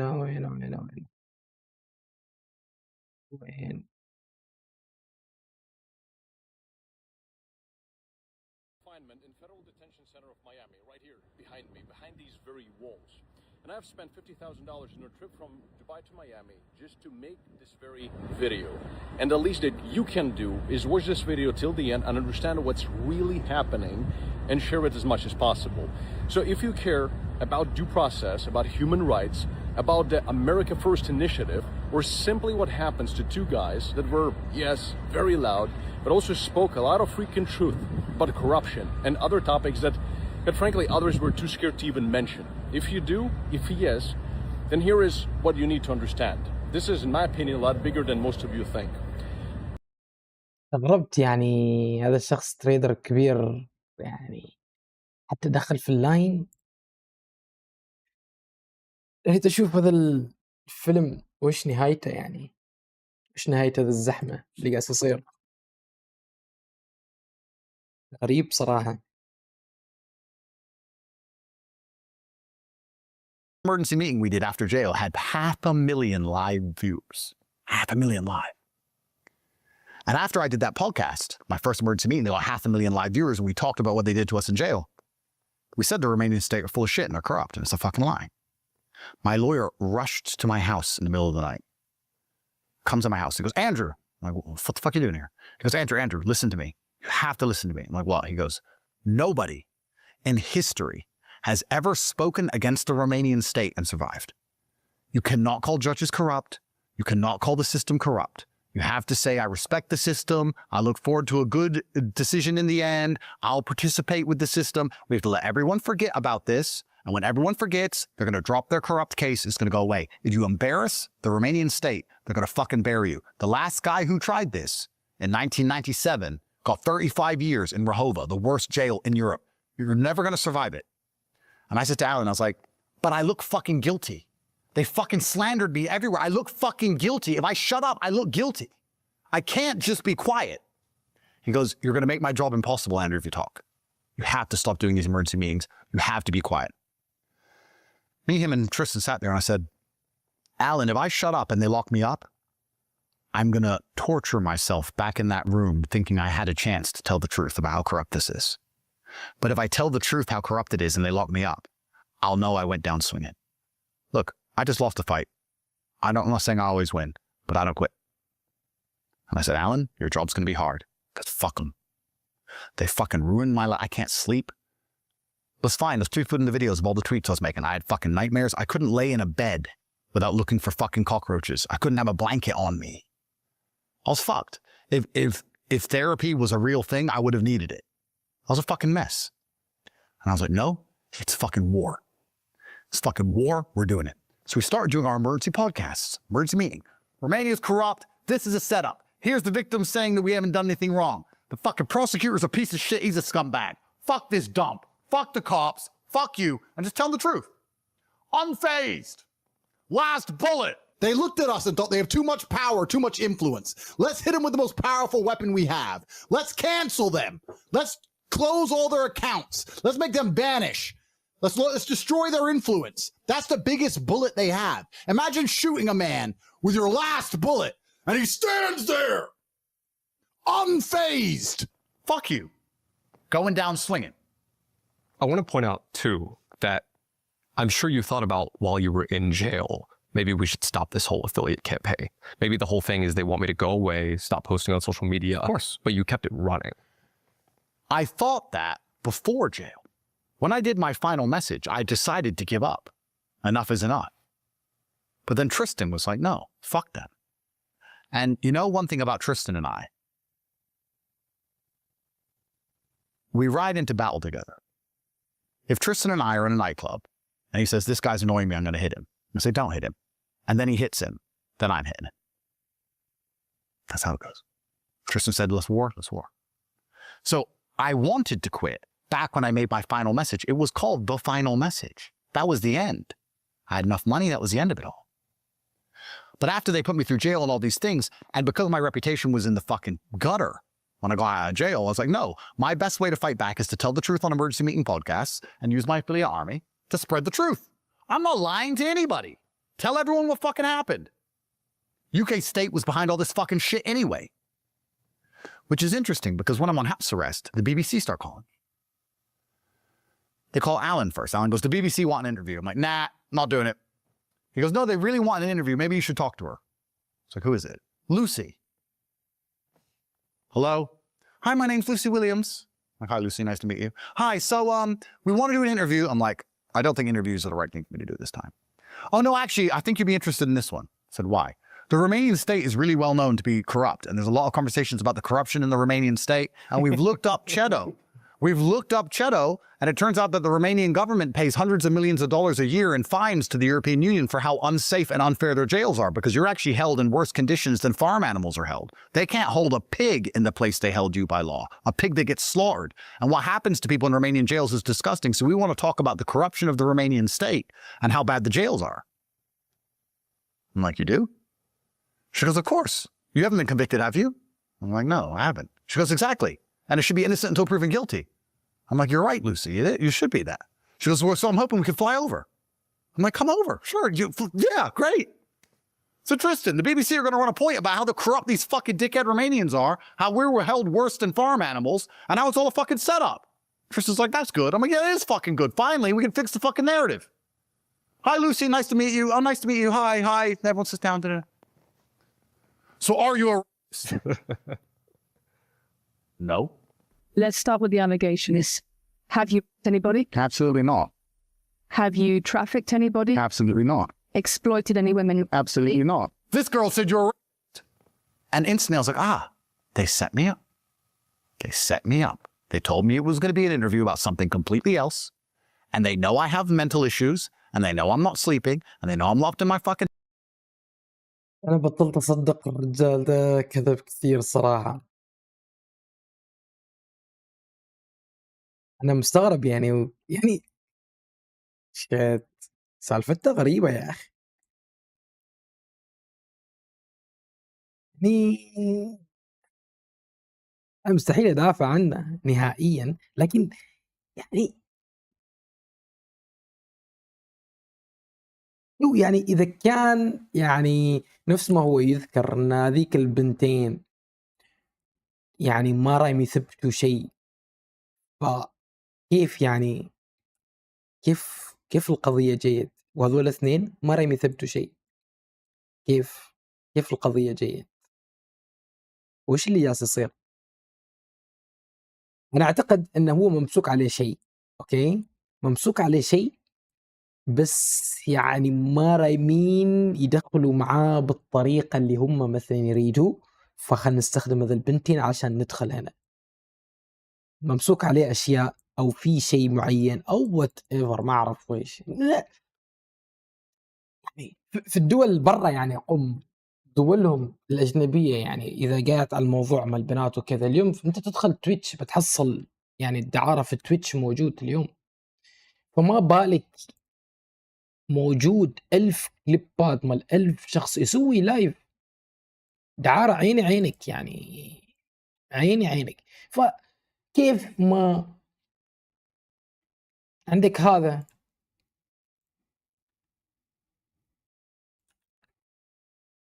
جاء هذا طلع مقاطع شفت له مرة مرتين بالغلط أخس هذا علنا يعني علنا مسوينها علنا.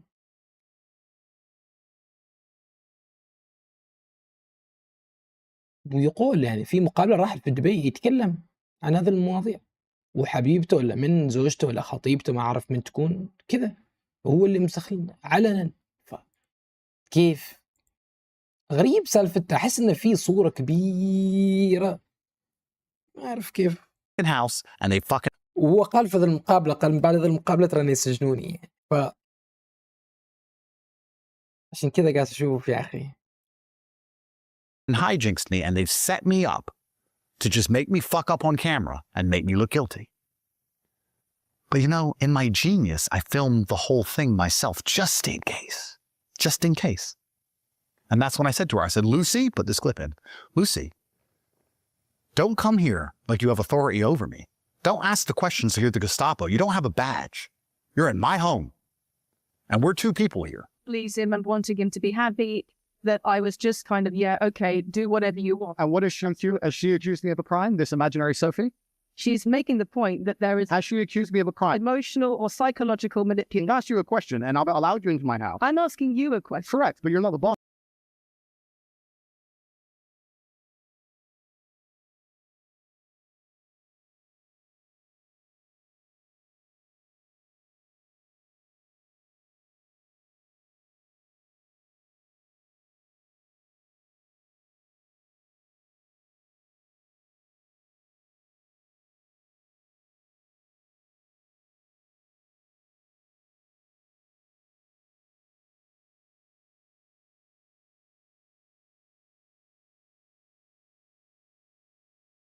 عندي ما يعني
كل 1 minute فيه كم يعني لازم نلعب نظام structure ما نظام break out.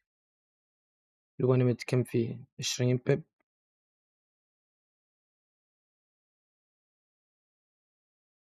بيبس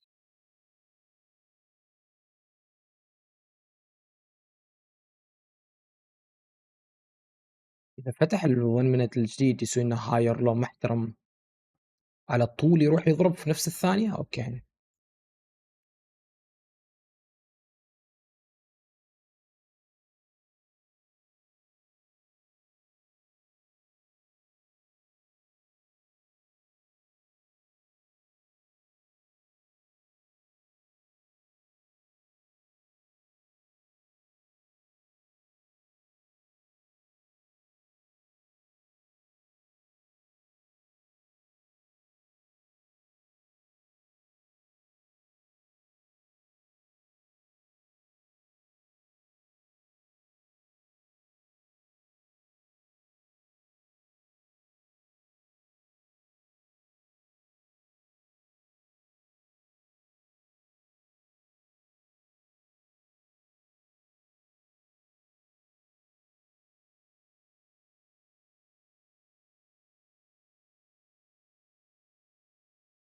Boss here, because I've allowed you into my house. I'm asking you the question. Correctly, and I'm telling you. You get to decide the answer. No, we're equal here. I've allowed you into my house. You don't come here with a position of authority. I'm doing you the favor as legacy media, giving you relevance by speaking to you.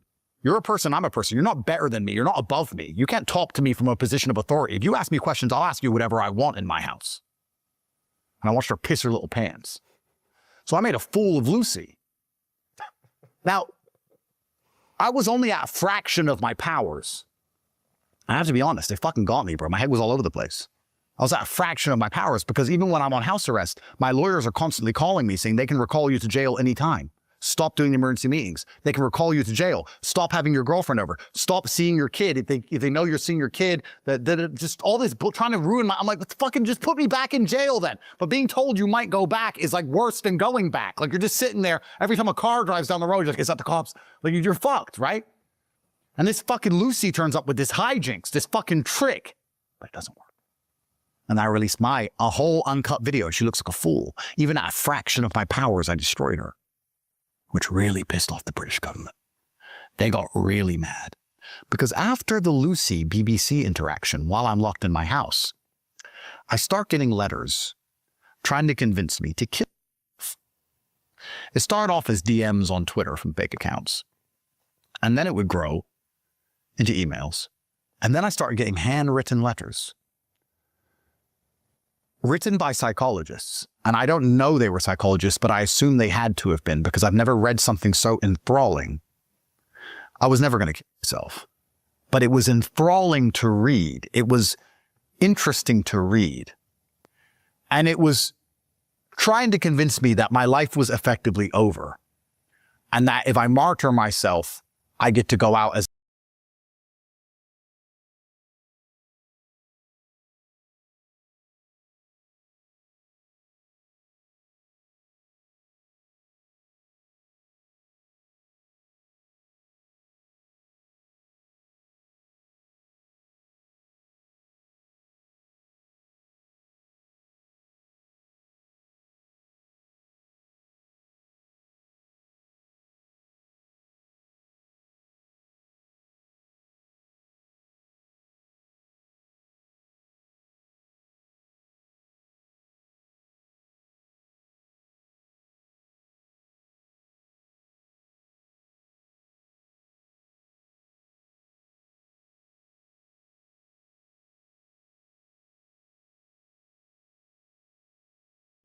بيب.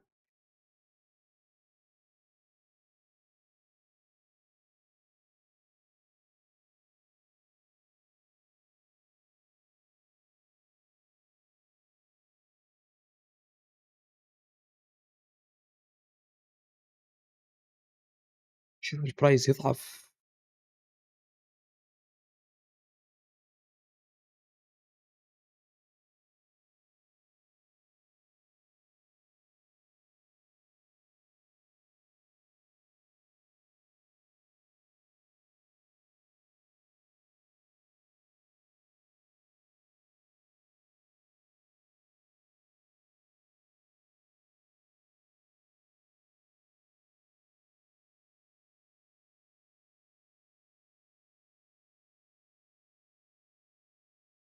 as a hero because of what the state has done to me, as opposed to being ground down by the state in a war I can't win to the point where I wish I did it.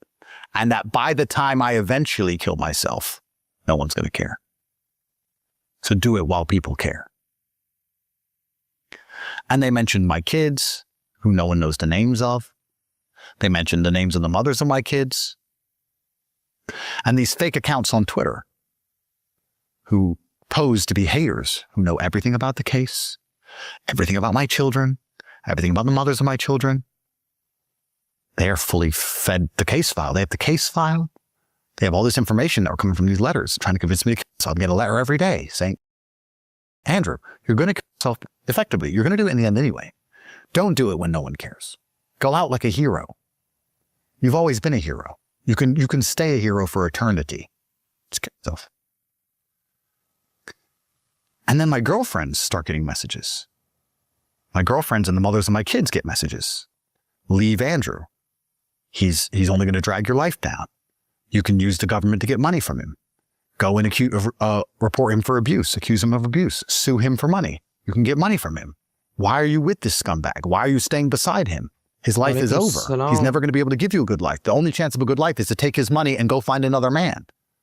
My main chicks are getting these messages. The mothers of my kids are getting these messages, convincing them. And I know my women love me, but women are susceptible to pressure and psyops. They cry, and they come to me crying. Do you think you will get out of this? I'm like, don't fucking start breaking now. That's what they want. They want you to give up hope so that you leave. Because they realize they couldn't get to me, so they start going for all the women around me. TikTok accounts of my girlfriend and making fun of her. She's a whore. She's a whore. One day she'll leave Andrew. Everywhere. And no matter how many times they get deleted, new ones pop up. New ones pop up. That was all funded by an NGO. And we're going to come back to this NGO. There's an NGO linked to Girl A, which we're going to come back to later. Ninja. What was the word in the letter that you interested or repeated? It was different on different podcasts, but I'm going to find one and find you an exact example of it so you can place it here, because every time they'd send me a suicide letter, next time I did an emergency meeting, I would specifically say a word from the letter, an unusual word, so they knew I read it and they knew I was talking to them saying no. I'd say it directly before or after I told them how I was unfucking phased. Because I tell you something, when your progeny, when your grandchildren come up to you and say, why are we brokies, Dad? If you're looking for a group of men who are on the journey to become the kind of men we talk about, and also men who are already at the pinnacle, the highest echelons of masculine accountability and capability, that's what the war room is. All of these systems which are designed to create good citizens of a respectable society and preserve sanctimonium amongst the populace are actually corrupted and gay. But I'm not going to lie, they got to the women around me. Women around me were more suicidal than I was because they're just under so much pressure. Even imagine you got my daughter, you're the mother of my kid, and you're living a normal life. You don't have social media. You're a good woman. You don't go clubs. You don't go parties. You don't have social media. You don't show off. You're a nice, normal woman. And you're getting letters with pictures with the name of your child and saying your child's life's over and all this shit. What the fuck? This is the British government, by the way, the good guys. This is the good guys doing this, trying to convince women to kill. They didn't tell the women to kill themselves. Trying to convince the women to leave me and take my money because I'm going to kill myself. This is the good guys, the good UK state. The people who didn't give a fuck about the grooming gangs, these fucking scumbags. So it was all from the government. We're going to get there in the end. That all started after I destroyed the BBC because I beat them in their narrative war. And the entire world is just a battle for influence. That's all it is. And I had more influence than the BBC. You can't be one man with 28,000 fan pages with more influence than the BBC, causing young men to stick up for themselves in a state which is trying to extract resource from the young men and ruin their lives. The average man's life in England sucks. It's shit. They pay taxes. They're losing their country. They can't fucking do anything, go anywhere. They just build the roads, and then they're told they have to go die in addition Ukraine. It's over. Me telling them to stand up for themselves was considered an act of resistance against the enslavement. So UK government's like, oh, just convince them to kill themselves. And in my darkest hours, I'd lay in bed I'd fuck my girlfriend and then she'd fall asleep and I'd just lay there and I'd be tossing and turning and I was fucking staring at the wall and a night sweats and I'd just be a fucking mess. I'd get up and start pacing around my bedroom like a fucking psycho, just pacing up and down my bedroom. And I'd end up picking up one of the notes and reading the letter, just pacing up and down. And it's my stubbornness who was like, whoever wrote this is going to have to explain to their boss why I didn't do it. So, like, they never got close to convincing me because I'm so stubborn, Jack. No matter how suicidal I would have ever felt, I knew my life annoyed them. And that's when I'd read it, and then I'd be up all night, 48 hours, no sleep. And then I'd go into the garden, and there's a video of me on a Bugatti scooter with Tristan in the garden doing circles. Please play the video. It was after that night. I was like, they're checking my social media to see, because I got a new letter today that I haven't posted in 12 hours. And I just had the Romanian news is saying they might have to re-imprison me. And all this pressure's on me, all this heat's on me. And the BBC saying, and the BBC saying bad things, and I'm feeling the heat. They're going to wait and see what the next thing I post is. Fuck you. Fuck you. I'm on a scooter with Tristan. Fuck you. Because I'm stubborn. Now we're making this video. I'll be honest, it was getting to me. But I don't believe in mercy. I don't believe my enemies are ever going to have mercy, so I don't ask for it. My dad didn't raise me that way. I wasn't raised to believe that if you're weak enough, people will feel sorry for you. I don't believe that's how the life works. I don't think if you go in front of your enemies and go, I'm a little bitch, please, that they're going to do anything other than destroy you. They're going to destroy you anyway. That's when they double down, usually. Of course. I'm going to fucking do it. Why did you read the letters so many times? Because they were so well written. They were so well written, Jack. It was a beautiful use of the English language. It was beautifully written.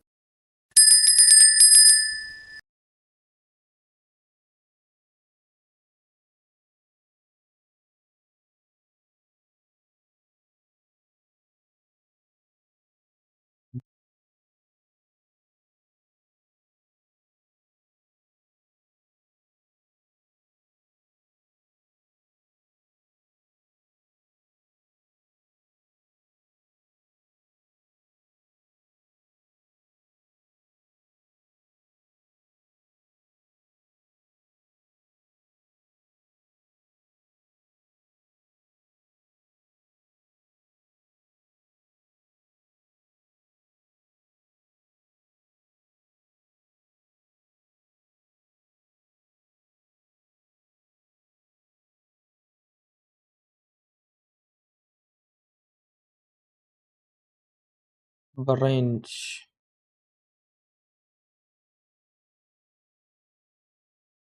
شوف هنا كنت أريد أدخل.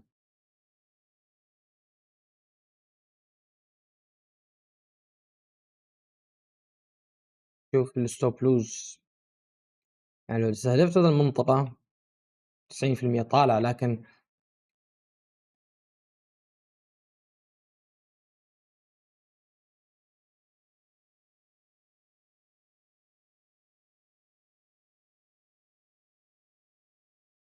هذه التحركات الشمع والliquidity ستايل، يعني تروح تضرب على طول ترجع، يعني البوتنشل انك تكون liquidity جدا عالي، فبالتالي اذا حبيت اني استهدف ادخل مثلا لازم الستوب لوز غير قابل للتعديل، فيكس ستوب لوز.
70.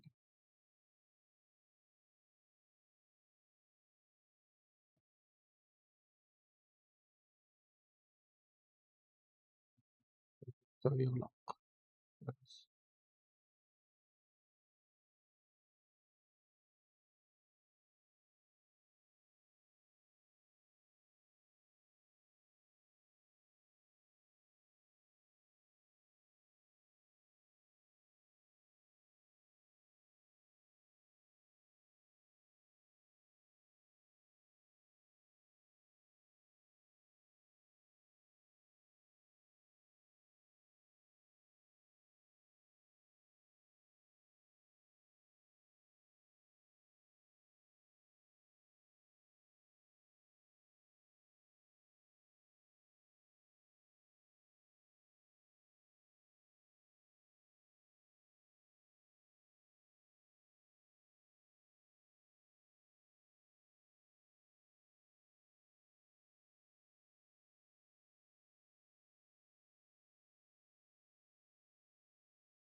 هذا الليفل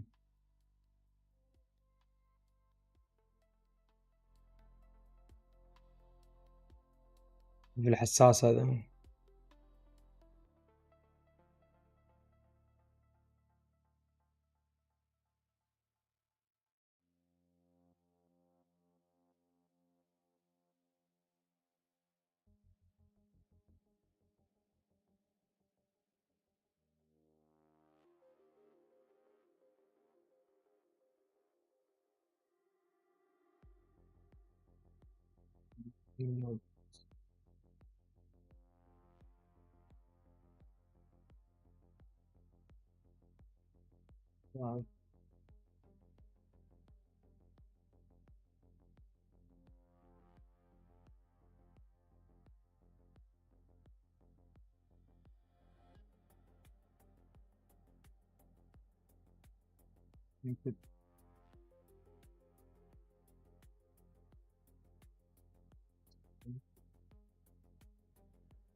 شيء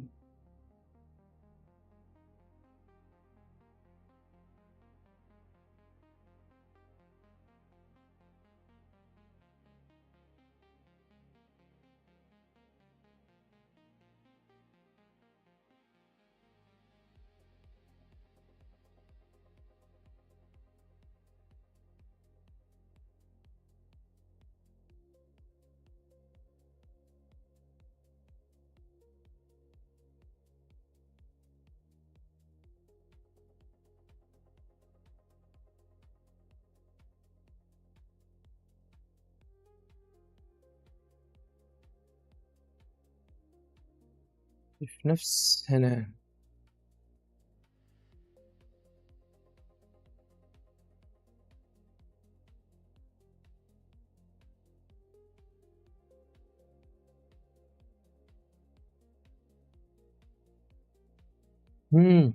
لمست تارجت. يعني انا كنت حاط في بالي هذا التارجت. ليش هذا التارجت على ليفل 4 ساعات؟ يعني جود تارجت. اوكي عندي هذا الزون، ما زون بسيط. المرة الماضية نفس الشيء، انت طالع من هذا الليفلات طبقت هنا. المرة اللي بعدها جيت هذا الليفل طبقت هنا. صح انه في روم لين هنا، لكن هذا اول تاتش بوينت. شوف هنا، شوف هنا، شوف هنا. اعرف انه يعني شكله حلو السل، انه بريك اند ريتست. هذا اول ريتست حل هذا الهبوط زين، لكن ما ينفع اني اسويه سل في هذه المنطقه، لانه لو ضربت سل في هذه المنطقه المومنتوم يوم كامل بايرز موجودين.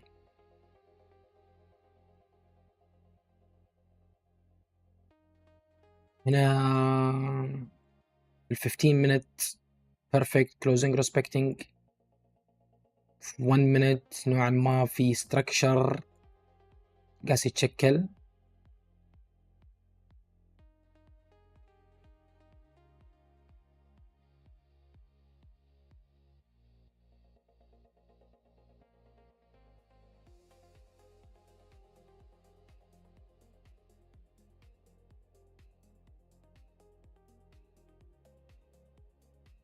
بيب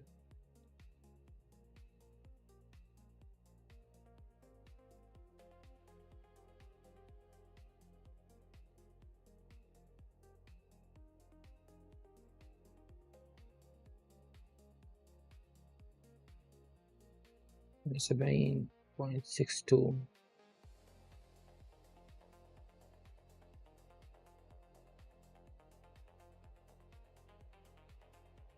سعر زبالة يموت.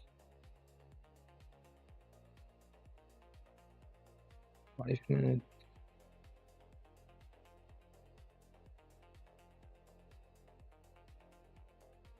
بعدين في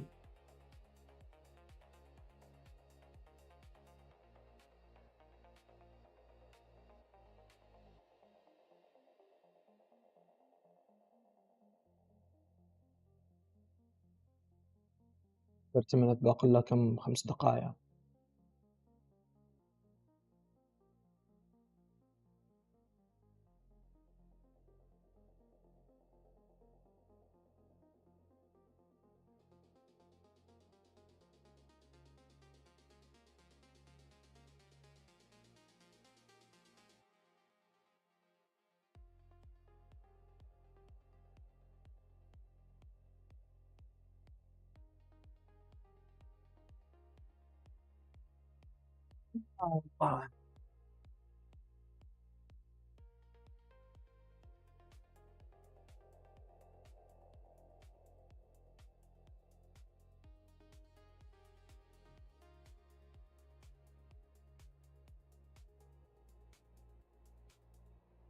نيو هاير هاي بيكون اوكي.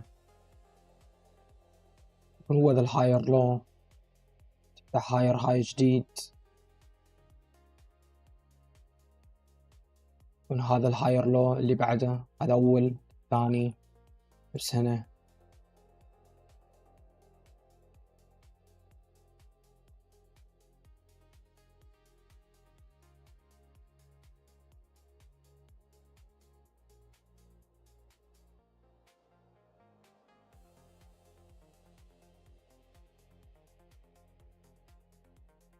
هو منت. شوف الحين يعني لحظة جدا خطيرة يعتبر. ليش؟ لأنك أنت اوريدي يعني ضربت المقاومة وشفنا الرياكشن مالك، يعني على طول فشلت ومن بداية اليوم.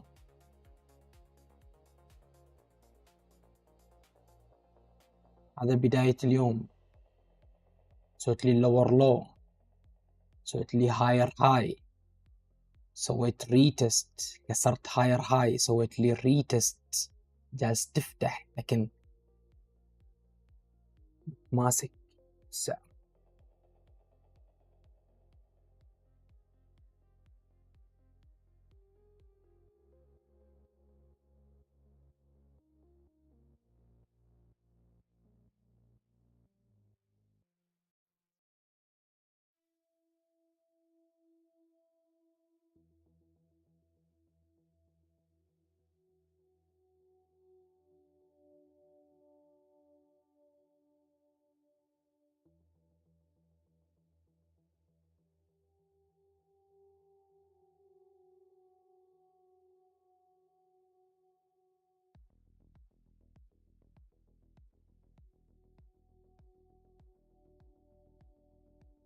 نايس.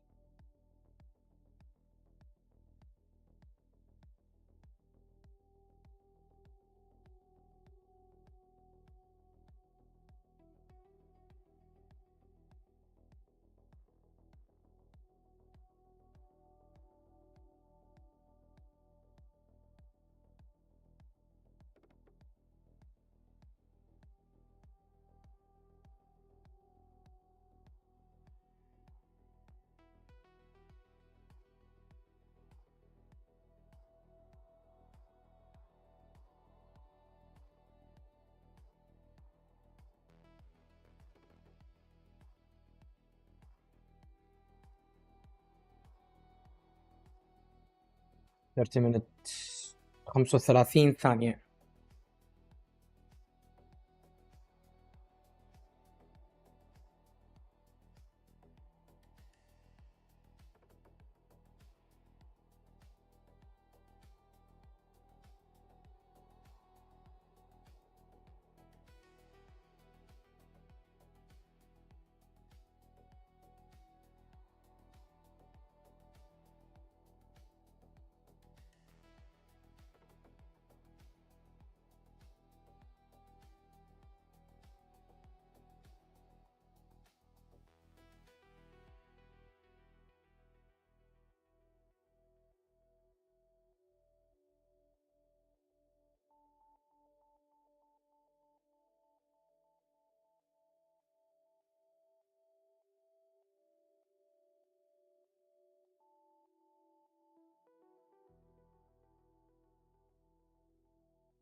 2 بيب 20 بيب.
في ال15 minute يعني مات السعر، مات.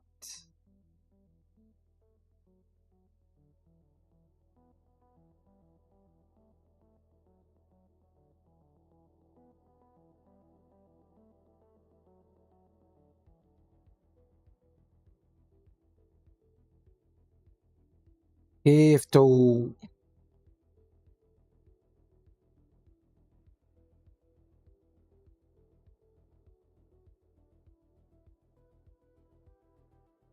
قول جيب انتري، لا جيب انتري، لا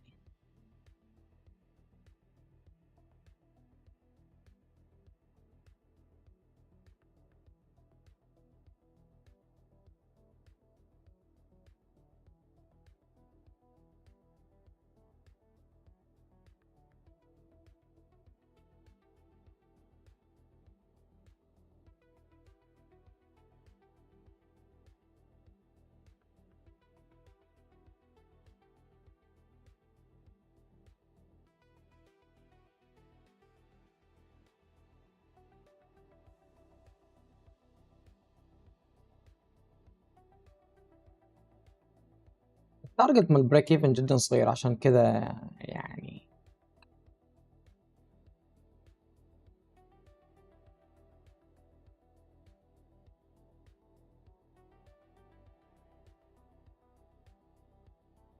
كذا كان نشوف. ووب ووب ووب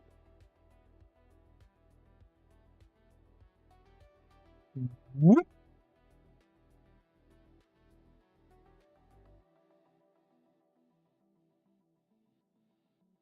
ووب.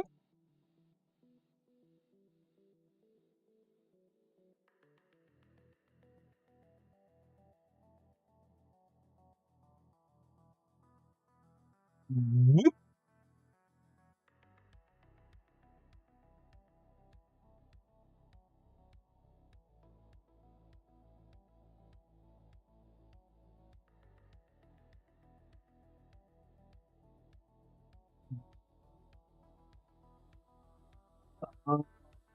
الله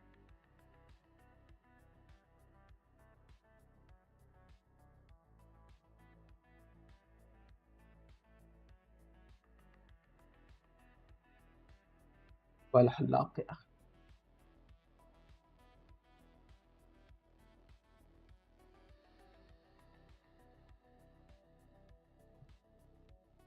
قلت اللي قاعد يشوفني في الستريم يقول احنا بغى نفتح تريل، ولا قاعد يشوف حلاق.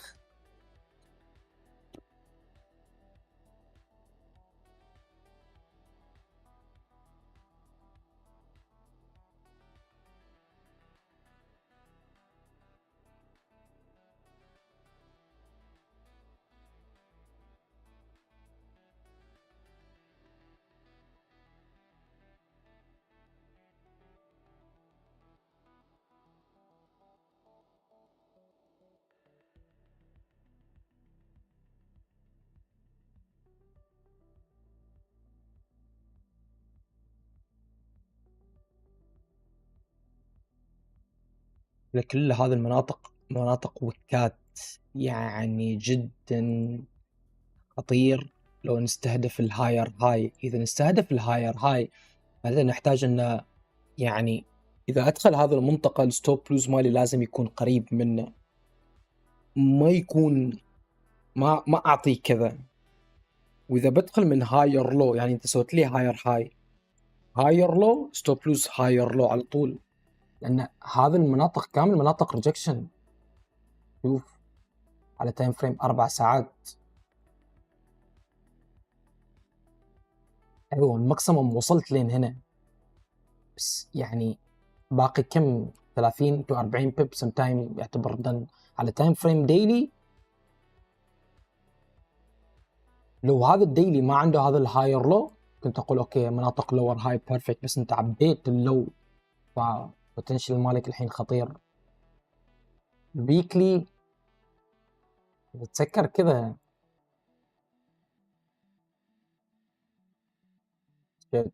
بنحتاج على تايم فريم 4 ساعات كذا يصير. الحين سوينا هاير هاي هاير لو، نحتاج زون جديد يفتح. واذا بنستعمل هذا الاستراكشر هاير لو، هذا هاير لو يعني الاسبوع الجاي نحتاج يوصل لين هنا، نحتاج هاير لو هذه المناطق، لانك اذا تسكرت هنا الريتست مالك هنا يكون، بس اذا تسكرت لين هذه المناطق نقدر نستبعد هذا الرينج، نقول اوكي الريتست مالك في هذا البوكس.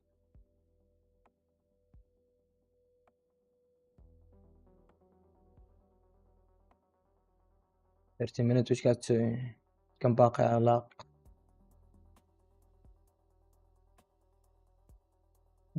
21 دقيقة.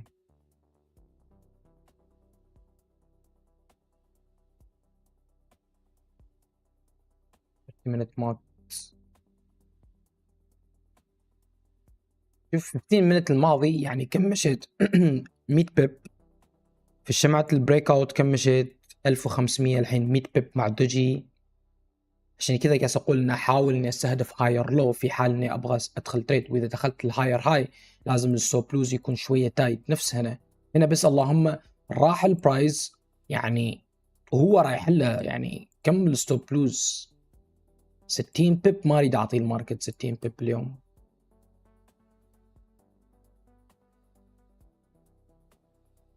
هذا الهاير لو اوكي، لكن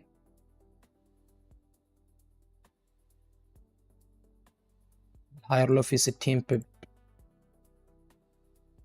هنا كان اوكي.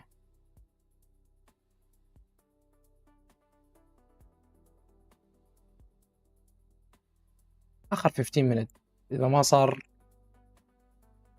5 minute سوري.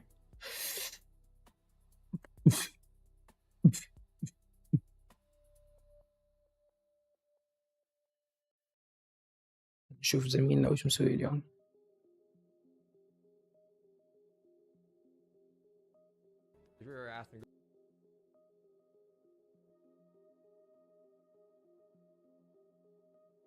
good or bad, like, you know, I'm never gonna really say good or bad. It's just pick what you like from them and then build onto your strategy from there on out.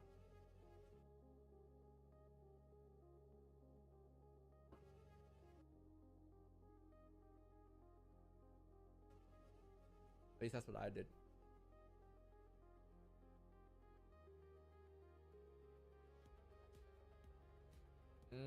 That's a pro.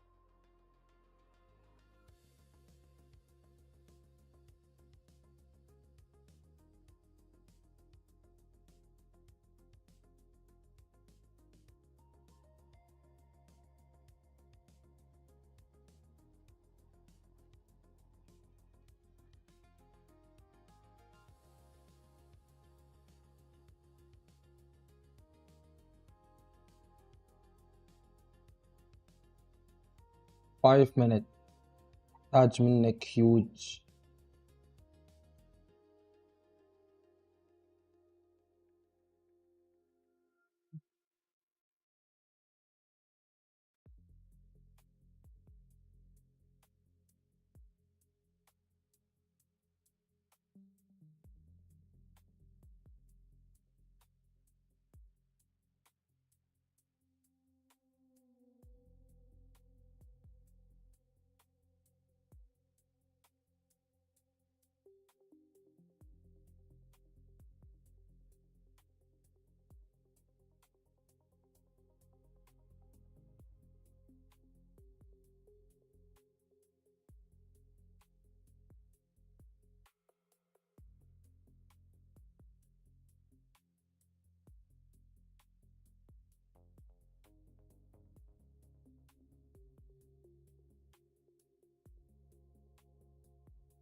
على جولد عاش. ذليتنا.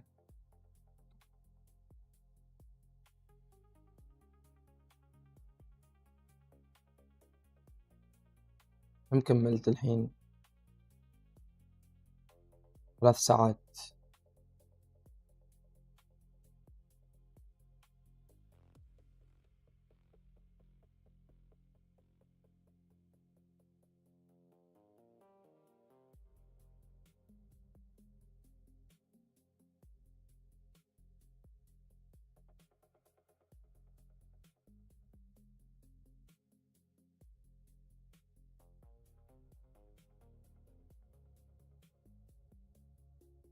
It was convincing.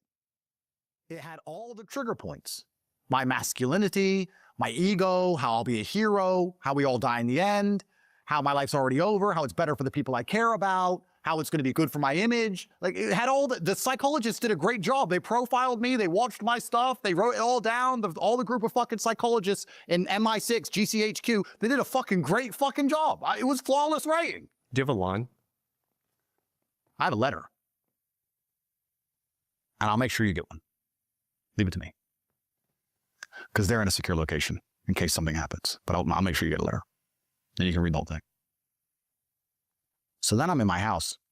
6 months of house arrest by now. And let's analyze the battlefield before we move on to the next stage. I've been to jail. They failed to keep me in prison because of one honest judge. I'm now on house arrest. I'm telling the truth. Nobody believes them anymore. The victims are on my side. I have more influence than them. I've destroyed the BBC. They're trying to starve me out. But they keep asking me. And the prosecutor keeps asking me. Drags me into DECA office, which I'd have to go to once every couple of weeks and say, you're on house arrest. By Romanian law, on house arrest, you have to explain how you're feeding yourself. Where's your money from? It's like, oh, Alan lends it to me. I'm in debt. No, well, I'll put you back in jail. Put me back in jail. Do it. Pussy bitch, put me in jail. Give a fuck. Alan lends me money. Alan's like, yeah, I lend him money. Where's your money? Where's your money? Where's your money? Because remember, human trafficking, but they beat the girls in my house up and ask about the Bugatti. Yeah, human trafficking, right? Fucking stealing. So I wouldn't tell them where my money was. So they're trying to starve me out. And if you actually watch, I don't know if you remember, back then, eventually, house arrest ends. They said house arrest is over. And I put a video up saying, my first free day from house arrest. But I've decided to stay in tonight. Didn't even leave the house on my first day free. Had a nice dinner with my friends. And the next day, my brother and I got a brand new Porsche GT4 RS and a McLaren 765 LT in purple delivered to our house. Why? Rich and shit. They got fucking mad. So we had those cars delivered on our first day and start driving around Bucharest. Alan calls me, DCOT wants to see you. Like, surprise, surprise. We go to the DCOT office. Where are these cars from? I rented them. They're not rented, so they're not mine. Run the number plates. Some genius, some fucking genius started a rental company in Portugal and bought a bunch of assets under this Portuguese company. And he was so nice, he'd rent them to me for €1 a week. What a nice guy. Never met him, don't know his name. So they're like, well, we need to talk to the rental company. I'm like, go Portugal. I'm just renting the car. Here's my rental contract. €1 a week. They get fucking angry because they know we still have money. And that's all they want, the money. While this is going on, there's DDoS attacks on the school every day. School under attack. But I'm now almost, Jack, I first got arrested in April.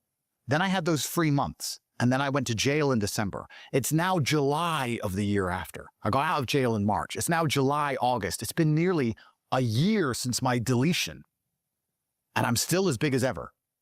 And after the year, اندرو تيت النصاب.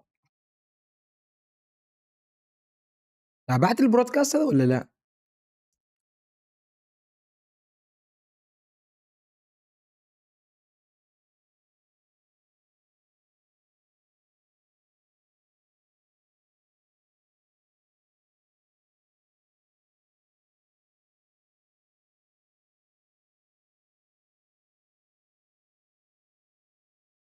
I'm like, this must be coming to an end. One night, I'm in my house. And One police come out, person تابعت but البرودكاست؟ not armed like the last time, not full SWAT, just a normal police car. We have to talk to you. My security by now has been improved. I have like 10 dudes with guns. One of them comes in and goes, police are outside. They say they want to talk to you. Do you want to go? Or are we going to fucking have a shootout and make a big issue?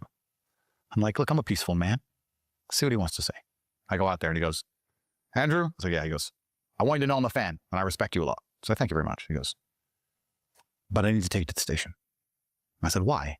He says, there is an extradition warrant for your arrest out of the United Kingdom.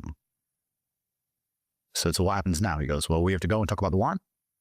Then we have to see if a judge is going to extradite you or not. And I was like, okay, so I go to jail? He goes, only for 1 day. I was like, why 1 day? He goes, because either they don't extradite you and you go home, or they do extradite you and you go to England. And you know what? I actually kind of felt relief. I was like, oh, so I might go England and all this Romania crap's over? Because all this case and this bullshit is still ongoing. It's still in the court. I still have these court dates I'm going to, which you've seen. I used to walk in and out of court and fucking the DNG was there and all this bullshit. I'm still doing with all this Romanian crap. I'm like, oh, I get to go to England and just fuck Romania off. I was like, you know what? That doesn't even bother me. I'm like, bro, cool, let's go to the station. So we go to the station. They take me there. He lied to me. He goes, yeah, you might go jail again. I'm like, whoa, that's not what you said. He goes, oh, well, the warrant says that they want to extradite you or at least jail you until you're extradited. I was like, okay, so now it's serious. What the fuck is this about? And they said, you have a warrant for assault in 2011. I said, assault who? It doesn't say. I said, where? It doesn't say. I said, what date? When in 2011? اوكي ما تتابع.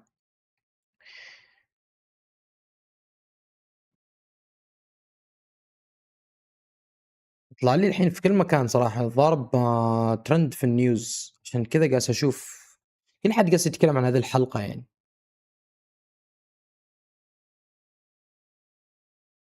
Doesn't say. So what does it say? He goes, assault 2011. I was like, that's it? He goes, yeah, that's it. So I was like, well, then how the fuck do I defend myself? It says assault 2011. What? Assault 2011. Where? When? Who? What circumstance? Male, female? I don't even know what the fuck he's talking about. He goes, that's the warrant. So you have to see a judge to decide on extradition. You have to go to jail, and we're going to put you in front of a judge tomorrow morning. I go to jail, straight back. It's amazing. One of the most amazing things about PTSD? It's how quick you can get it back and how hard it is to get rid of. It stinks. When I went back in that cell, it was just like, I'm fucking back. I thought, I'm back here. And in my paranoia, I was like, I'm never going to get out. It's going to be like last time, where they say I'm going to leave after a day, and then I'm stuck here for months. And I'm sitting and I'm starting to fucking, I don't panic. I don't believe in panic. But I'm starting to feel it. I'm like, I'm going to be fucking stuck here. I'm going to be stuck here again. And then at 7 a.m. in the morning, the guard comes, come on, court. And I was like, oh, well, at least they didn't just leave me here. So I was kind of relieved. And I go in front of the judge, and the judge is like, yeah, there's an extradition warrant for assault in the United Kingdom in 2011. And whatever you say in court will be provided to the prosecutor. How do you plead? I was like, well, obviously I plead not guilty, but I don't know what the fuck this is because you're not giving me any details. I don't know what we're talking about. Can you give me some details? And the judge's like, blah, blah, blah, in Romanian, blah, blah, blah. It's pretty empty. This is weird. I don't know. No one knows.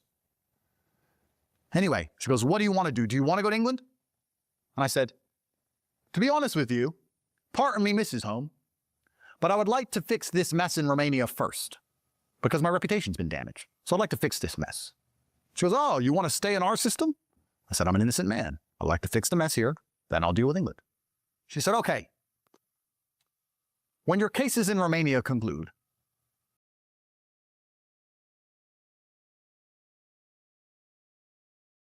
ايوه بالضبط، ترى أنا هذا اللي منشر انه ممسوك في امريكا على طلب من بريطانيا. طيب غريب. زين، أنا اللي فهمت انه بعض القضايا مال اللي في بريطانيا يعني، او القضايا اللي ما اعرف مو اسمها الدولة اللي هو موجود فيه، ما متسكر. كيف؟ غريب. ولا طلع براءة ويش؟ ما فهمت. الحين اشوف الحين اشوف اخباره ويش يقول يعني. we'll extradite you to England. Until then, you're going to stay in Romania. And the warrant here Romania. wants you to be in jail until that day. But I like your attitude. I'm going to put you back on house arrest. So after 6 months of house arrest, I enjoyed those cars I bought for about a week. For now, I'm back locked in my house. But at least I'm not in jail. And the Brits are trying to extradite me. Now, the Brits are trying to extradite me because all of this began, and we're going to see at the end, from the UK.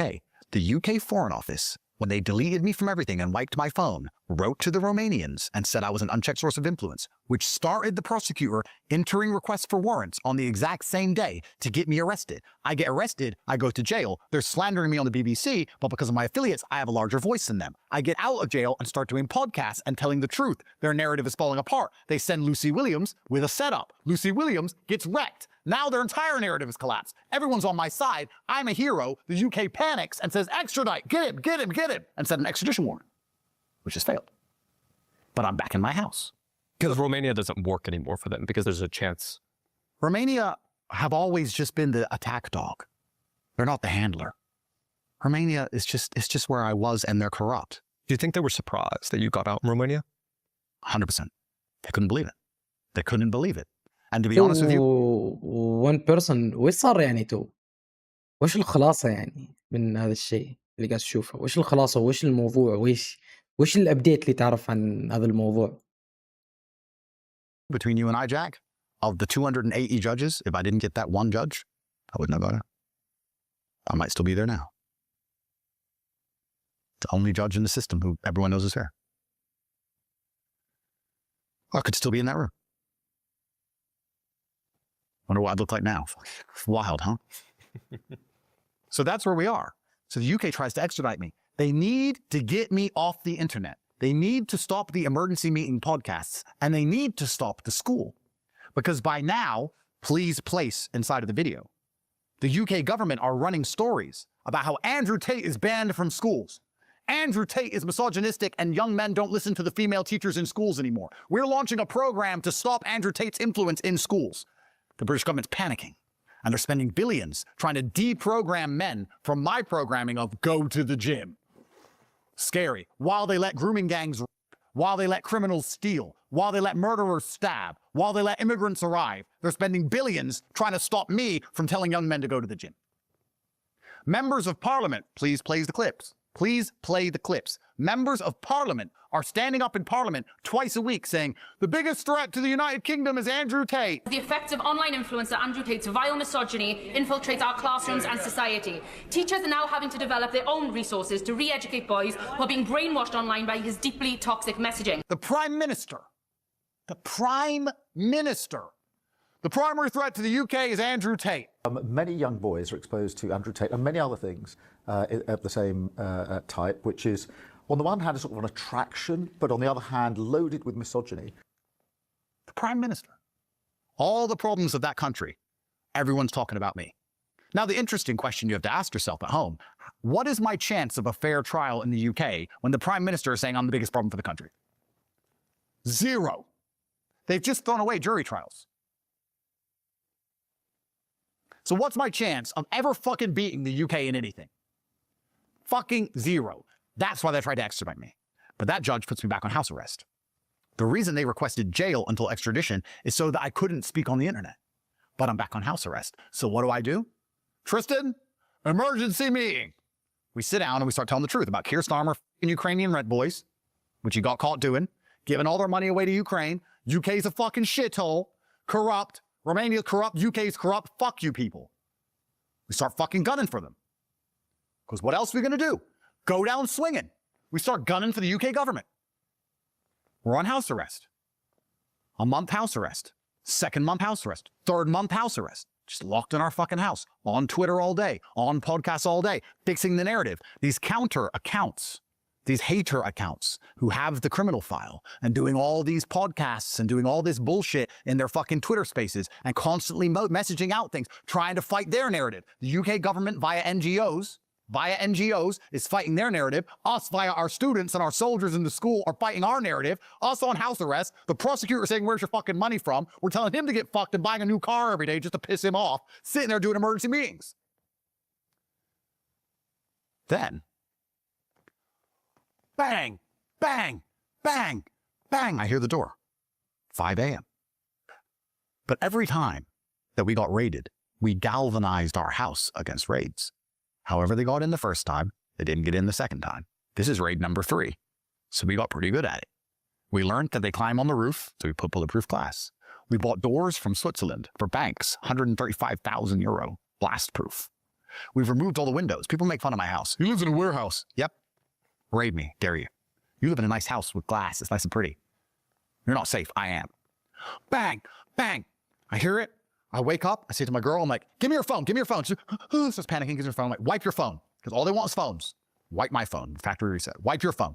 Go outside. Tristan's walking down. I'm like, wipe your phones. Done. Laptops. Wipe all our laptops. Wipe. Because all they want to see is fucking financial records, money, who we've been talking to, the school, how it works. Wipe. We wipe everything. Bang, bang, bang.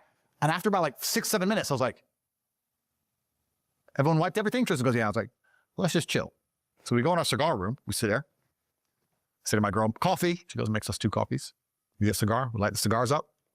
And we're watching on our screen, on the cameras, 30 police outside with the fucking baton. And they're taking turns. One will go till he's tired, pass on to the next one. And we sat there with our coffees, smoking our cigars, saying, we're so fucked, bro. Tristan's like, I know. I'm like, we're going back, aren't we? He goes, 100%. This is to be the 3rd time. There's no way we can keep getting out. البودكاست هذا متى كان؟ هذا قبل 3 أيام نزل بالضبط. هذا بعد ما نمسك هذا البرودكاست طلع بعد ما نمسك. They're gonna fucking bang us up. I was like, I know. What are we gonna do? He goes, it's a matrix attack. It's got to ride it out. It's you and me. Always gonna be you and me. We have to find a way to get into the same cell. We gotta do the blood pressure trick again. Gotta eat raw coffee, do the blood pressure trick. I talked about that on Patrick Baby to put that in. And then I said to Tristan, I whispered in his ear, I was like, they bugged this cell, let's prove it. So we started talking about Ireland. I said, I wonder if they found the assets in Ireland. They took everything in Romania. I wonder if they found the assets in Ireland. We talked about it for about a week, and then we saw it on the news. Investigation expanded to Ireland. Neither him or I have ever been to Ireland in our lives. Never been there. No connection to it. So I was like, look, told you. I was like, yeah. So we continued to talk shit. So that's why they put us together. So we had to kind of develop sign language in the cell. So we didn't talk very much because everything was being listened to, right? Get back in the same cell. We'll do our push-ups and just keep fighting. This is the fucking Matrix, bro. We're an enemy. We're an enemy to their enslavement, and this is what it is. I was like, yeah, you're right. Having our coffee, smoking. After about 50 minutes, they still couldn't get in. Hi, Romanian police. Not many people know that they couldn't get in my house. Bang, bang. After about 50 minutes, it stopped banging, and we watched on the cameras, and they were all just standing around outside, flabbergasted. Like, we can't get in this guy's house. They climbed all over the roof. They tried to break the bulletproof glass. They tried to break the front door. They couldn't get in. So I'm sitting there, and then we see a big yellow digger, like a big JCB, like an excavator driving down the road. And I said, Tristan, they're going to knock the walls down. They're just going to ram through the walls of the house and come in that way. Tristan goes, well, that'll be funny. And I said, yeah, but do we really need to have our house destroyed? Our phones are wiped now. We've had our coffee. We've had our chat. We're mentally prepared. Let's just open the door. And Tristan goes, they're going to be so pissed. I was like, I know, bro. And then my girlfriend goes, I'll open it. It's like, really? She goes, yeah, I'm a girl. I'll just smile and try and like diffuse them. And, you know, I'll make some coffees. And if I'm holding a tray of coffee and I open it, maybe they won't grab me. I'm like, I can't really let you do that. Like, this is a brave thing. Let the men do it. She goes, no, you guys are brave enough. You're about to go to jail and I'll be free. And just let me open it, please. I'm like, all right. She makes this little tray of coffees. She goes to the door. She presses the button. It's a button and all goes, unlocks. Hello? And I expected them to rush her. And I told her in advance, don't think less of a man of me if I don't start trying to kick the fuck out of these guys when they rush you, because that's what they're going to do. But that just gets me killed. Like, I'm warning you in advance. She's like, no, it's okay, it's okay. But they didn't rush her. When she opened the door, they were like, we're coming in. She's like, yeah, of course. I moved. She goes, want coffee? And one of the guys on the way through actually took a coffee and goes, thanks. And they walked in. And I was like, sorry, guys. Didn't hear you.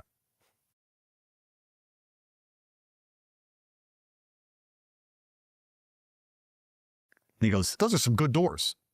And I said, criminals can't afford those doors. Don't worry about it. You'll get the other criminals, but we're innocent.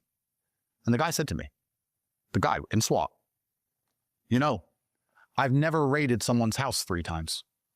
I was like, no? He goes, first time it's ever happened. I don't know who you've upset. So they weren't even mad at us because they knew it was a setup. The police knew, but they're just the muscle, bro. If you don't understand the justice system, you have the detective who does the idea of why you're guilty. You have the judge who decides if you're guilty or not. And then you have the hitters, the muscle guys. They're just like garbage collectors. They don't make the garbage. They just collect the garbage and take it where it's supposed to go. They don't know anything about your case. They don't know why you're there. They don't know the evidence. They're just told, here's an address, standard protocol, steal the money, drag the guy to the office. That's all they do. They don't know anything. So the officers with the guns and shit, unlike the first time where they kicked the fuck out of me, this time we're nice as pie. They're like, we don't know who you've upset. We were talking around the office. This is some bullshit. I was like, I know. He goes, bro, I feel sorry for you guys. We think you're good guys. We don't know what's going on. So no hard feelings. I'm like, bro, we know you're just doing a job. It is what it is. And it was quite a friendly interaction with the muscle. But then the decot detective walked in. He's a fucking dickhead, this guy. He thinks he's a tough guy. He thinks he's hard. And it's just like, bro, you're surrounded by armed men with guns. You are not tough. People talk to you like you're tough because you're with them. You're a bitch. And if I got hold of you by your neck, you'd be fucked. And you know it, and I know it. Shut up. So he walks in. We are here again for human trafficking. I'm like, bro, you're a fucking idiot, bro. I'm like, you're an idiot. Again? We've been over this 3 times. There is no human trafficking. We will see what the judge says. Start stealing all my shit again. Just like last time. Stealing all the watches, which I bought for the 3rd time. This nice diamond, this big fat diamond AP. This is my 4th one. 3 of them are in decot possession today. They still have them. Start stealing all my shit. Stealing my watches. Stealing my gold. Stealing my cash. Stealing all the cars. Again, we had a nice driveway full of cars. Stole all that. Went through our entire fucking house. Stole everything. Drag us out in front of the media. Can you bring the car inside the gate? No. Mr. Tough Guy Decot Detective. All the real muscle, all the real men showed me respect. Because warriors respect warriors. But this bitch person who wants to be a warrior, but he's a little fucking punk, he's disrespectful. It's like, it's weird how that works. It's weird how big men can respect each other, but the little pussy wants to be a tough guy. I won't say his name, but he knows exactly who I'm fucking. He knows who he is. It's a fucking punk. So this dickhead starts taking our cars, and we say to him, they're not our cars, bro. They belong to a rental company in Portugal.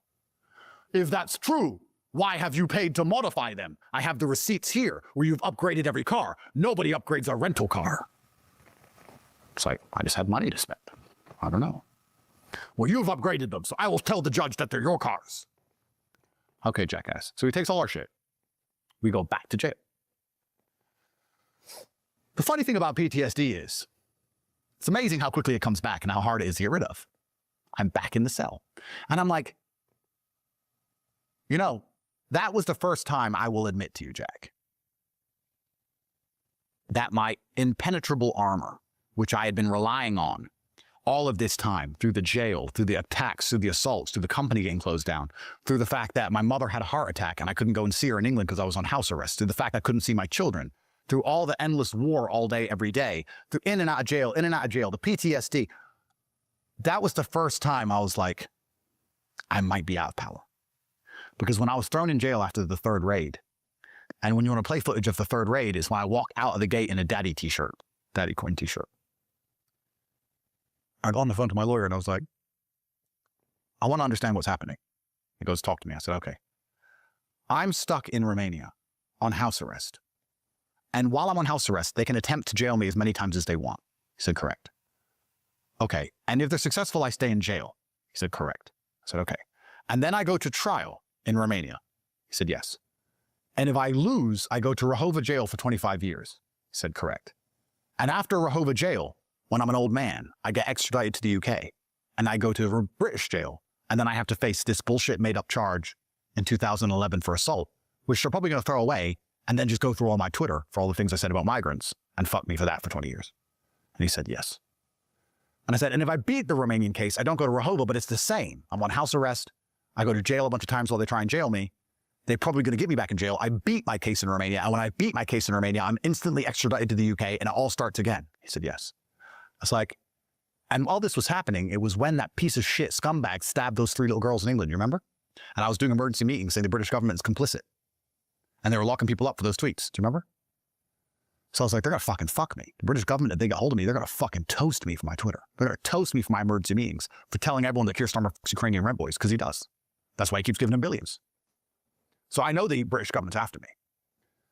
And I said to Alan, I was like, so either way, the next decade of my life is just jail, house arrest, and court. He said, yeah, either way, win or lose in Romania. And England, you don't stand a chance. I was like, I know. Everyone knows I don't stand a chance in England.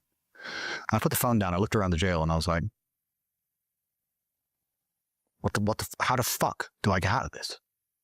What do I fucking do? I haven't done anything, Jack. I haven't done anything. I started a school teaching fucking Shopify. How the fuck do I get out of this? And for this case, the Romanians found 30 new victims of human trafficking. Tristan's yoga instructor, the mother of my kids, the daughter of my gardener, any girl we had ever interacted with. They just said we had attempted to human traffic. So they just found random girls who we knew and said that we had attempted to human traffic them. Imagine that. They just find you have attempted to human traffic them. Jail. Every girl was outside the court. In our defense. Excuse me, are you one of the alleged tape victims? Yeah, I was listed as a victim, and the court wants me to claim that I'm a victim, even though I told them more than once that I'm not one. Tristan and Andrew were always very kind to me. They helped me many times, and this is absurd. After the 3rd house raid, after a year and a half of slandering in the media, after the PTSD, after the smear attacks, after all of it, the only girl who has ever accused us of anything is girl A. Ever. So we go there in front of the judge, and he says, I have a request here to jail you because there's 30 cases of human trafficking, and one sticks with a minor. So to the minor, I'd be like, oh, well, she's 17. At the time, you were accused to have been 26. And although that's not technically a minor, they're saying that because you were well known, you abused your power, some crap. What country was that in? Romania. The funny thing about that is that neither of us even slept with that girl. And she says we didn't. So that's another lie to slander us. I'm like, that girl says we didn't sleep with her. Read her fucking statement. And the judge is like, yes, the girl says you didn't sleep with her. I was like, so what the fuck are we talking about then? So it was all a setup. Because when the Brits tried to jail us the first time, and then we got out, tried to extradite us, didn't work, tried Lucy, didn't work, tried to take down the school, didn't work, they must have lent on the Romanians again and said, fucking get him off the fucking internet. And the Romanians said, we have nothing to get him with. And the UK said, make something up and go. So they came with 30 new victims and a pile of paper this big. I remember the NGOs, maybe we could find the tweets, were tweeting, Andrew Tate says there's no evidence in this case. What's this? And it was files all in the Romanian court with my name on them. Huge pile of files. I'll tell you what they were. Complete transcribes of my emergency meetings. And fucking transcribes of my YouTube videos. And transcribes of the surveillance they conducted on me for 2 years. And a pile of fucking bullshit from a prosecutor who decided that Tristan human trafficked his fucking yoga teacher and hit the mother of his own kid by giving her money for child support. The Romanian government is as corrupt as Zambia. It's a fucking setup. And the judge, thank God, goes through the file and goes, this is bullshit. I was like, I know. And sent back to house arrest. How were the 30 women selected? They were literally just anyone they could find proof of a financial transfer or a text message between. Any text message, even hello, hello. But they never got our phones because we had wiped our phones. So it turns out that they had been going around and getting hold of an... ما فتحت شيء صراحة. ما عجبني طريقة السوق اليوم. أبدا ما فتحت.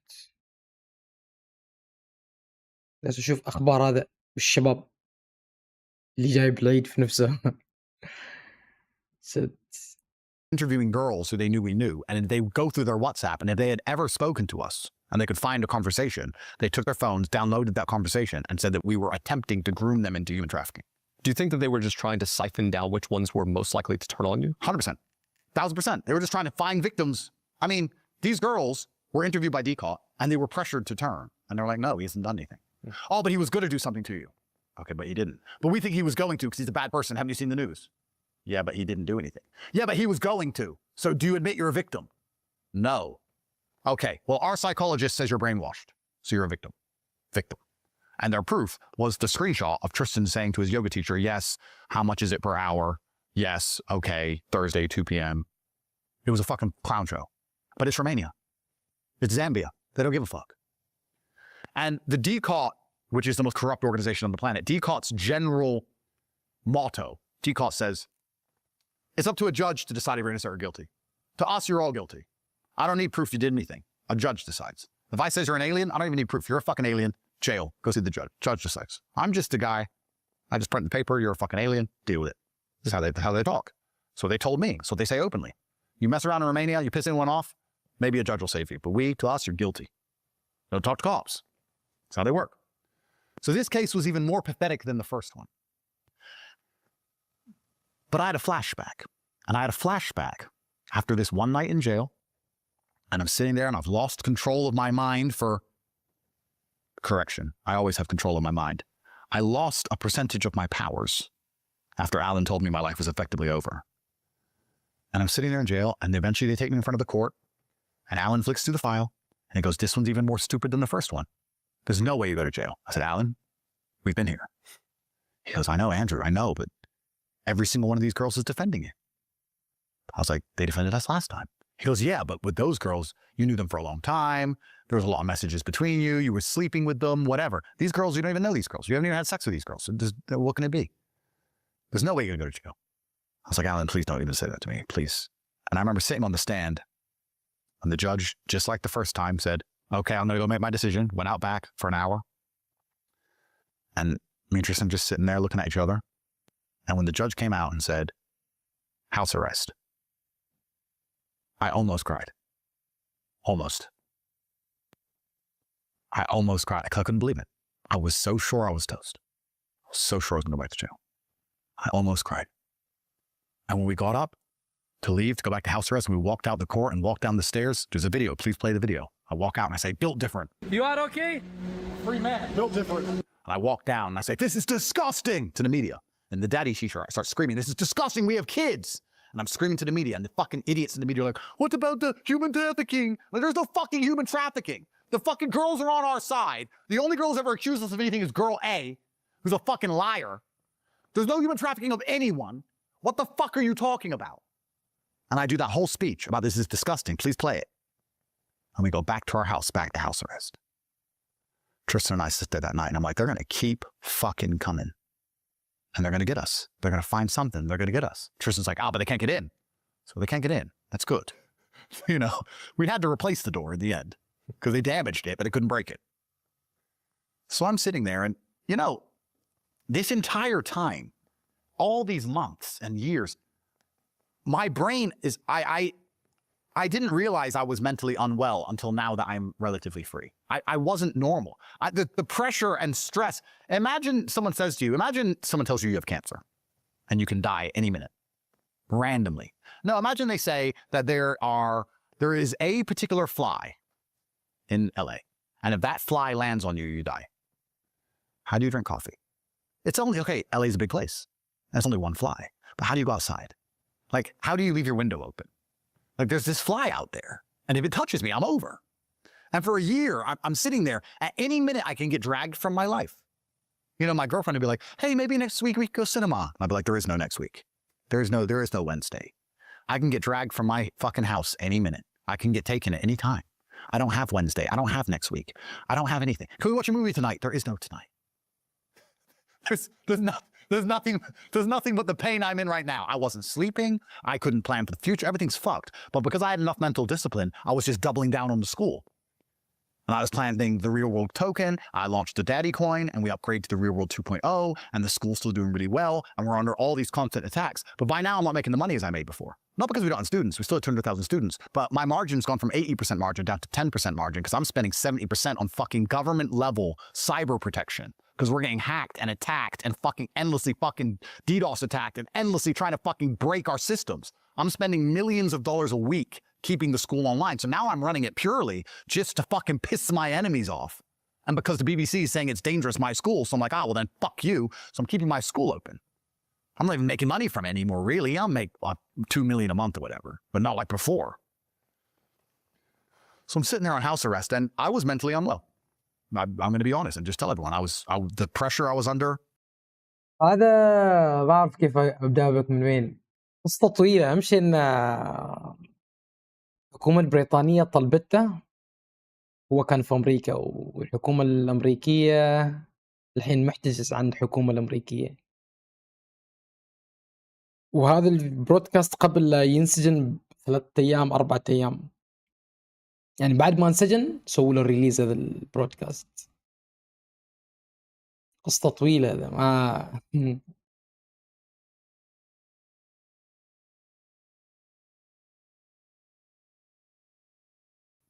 The lies, the bullshit, the endless attacks, the endless garbage, all this shit's going on. And all of it comes from England. And they're trying to convince me to kill it. What part of it was pissing you off the most? I don't think it was pissing me off. I think the word is, it's the anxiety. It's the fly.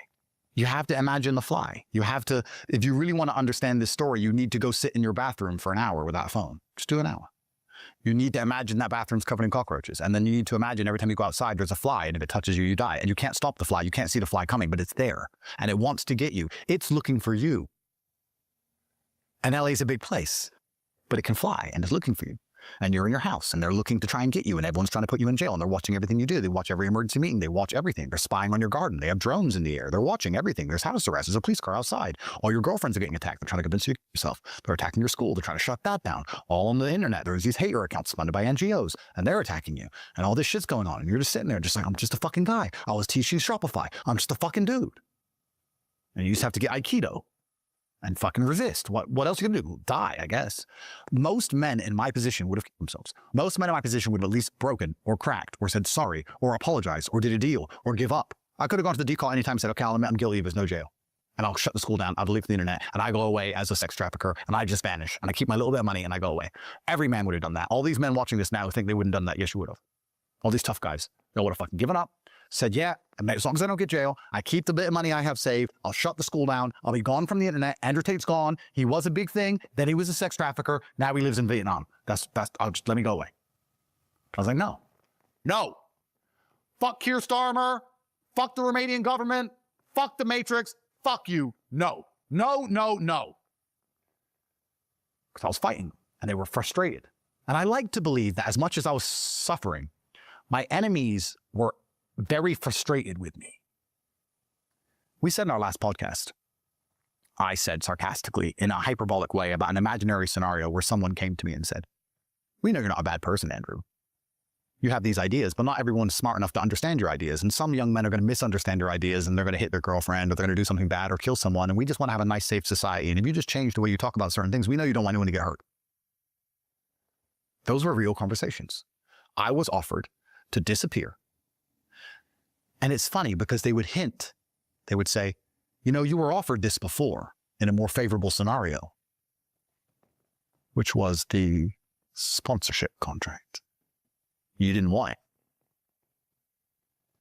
Why don't you just go away?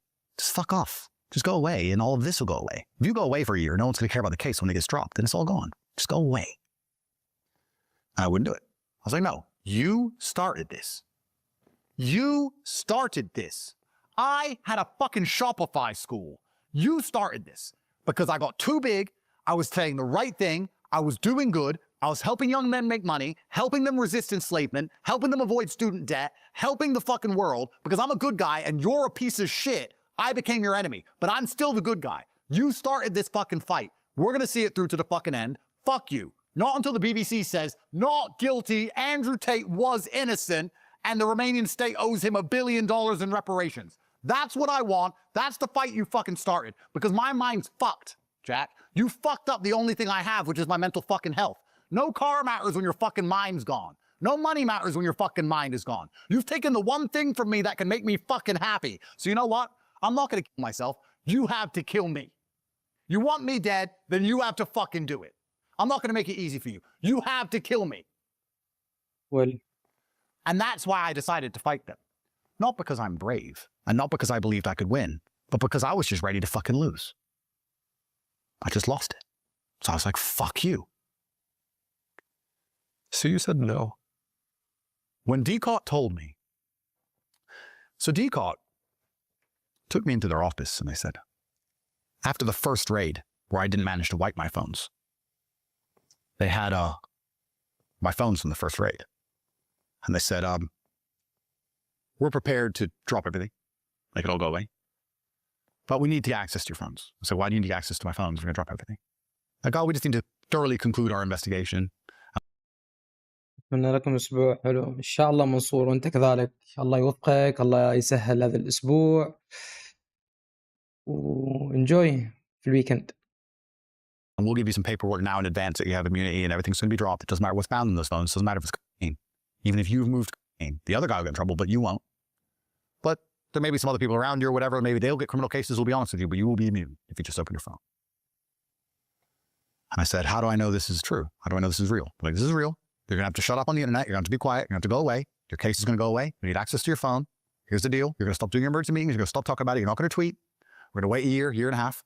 What I believe they were doing is giving me immunity in Romania, and then they were going to give the phone downloads to the Brits. That's what I think they were going to do. And the Brits were going to fuck me. That's what I believed. But they were telling me that you're going to be immune in Romania, and it doesn't matter what it is, all your case is going to go away. I remember sitting there going, I don't believe you. I want to do it, but I don't believe you. Like, why you don't believe us? We'll give you a paperwork. We'll give you contracts. So I need to trust my lawyer, and the paperwork needs to be bulletproof. I'm like, okay. So for 3 weeks, Alan and Decaught are negotiating on this paperwork, on how to get the exact paperwork that I'm happy to sign, that my case will be dropped and everything will go away if I give up access to my phones. Back and forth, back and forth, back and forth. And every time Alan will go, you happy with this? I go and complain about this line. I just be in a fucking headache for like a month. Because when they took my phones, by Romanian law, you have to tell them the password. So the first time they raided my house, they got my phone, they said, it is the law that you must tell me your password. If you do not tell me your password, you get an automatic 2-year jail sentence. And I said, well, I'm not denying. Give me my password. I'd love to give you my password. Unfortunately, because this is a stressful situation, I forgot. I don't remember. Tell us. I'm sorry, sir. I have forgotten. I don't remember. So I can give it to you. Because they can't prove in court that I remember it. They can prove I said no. I didn't say no. I forgot. And I don't have a number password on my phone because I'm not a dickhead.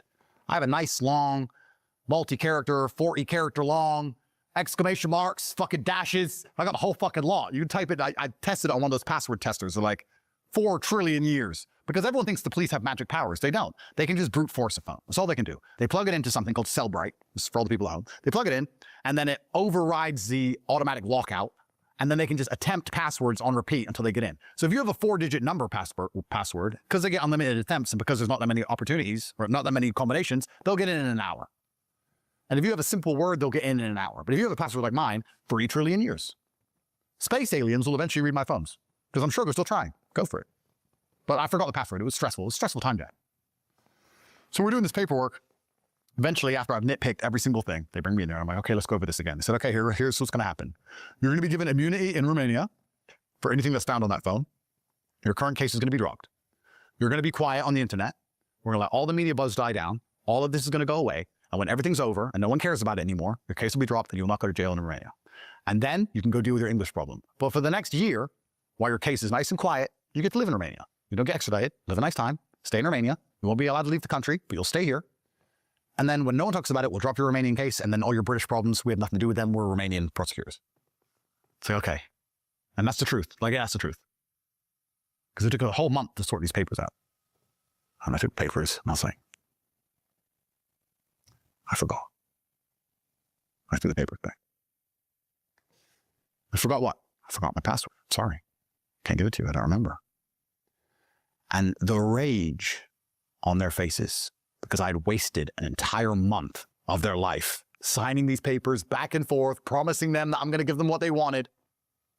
And they're like, you know, we could put you back in jail. It's like, for what? They're like, interfering with police, some garbage, interfering with police process, something. I was like, my friend, whether you put me in jail or not, I forgot. And they didn't do shit. I went back to house arrest. That's how I declined their fucking offer. Fuck them. They started this war. Did you realize a lot of people don't think about, I guess, in game theory, like you have like masters of the game, and you are someone with, I guess, elite pattern recognition that defected, you know? And you might have assumed at the time, or at least thought, like maybe there's a chance that they'll actually let me go, but it never makes sense for the game masters to actually let someone who's outside of the system go. Of course. Of course. I sat and thought. My thinking at this point is this. I'm toast. And I'm fighting this war because they begun it, and I'm fighting this war because I've lost my mind. And I've lost my mind because of the pressure I'm under. And the reason I know I'm toast is very simple. If the Romanian state don't find me guilty, they owe me $1 billion. They destroyed my school. They destroyed the image of the most Googled man on the planet. They've unfairly imprisoned me 3 times. I spent 3 years locked in my house. I didn't see my kids. My mom had a heart attack. I couldn't see my legal counsel. I was in a jail, which Romania pays hundreds of millions of dollars a year to the European Union in fines for the unfair treatment of prisoners because it's worse than pigs are kept in farms. They owe me $1 billion. Are the Romanians going to let me go so they have to pay me $1 billion? Let's all be fucking smart here. No. Why the fuck would Romania let me off? They'll just find me guilty. It saves $1 billion.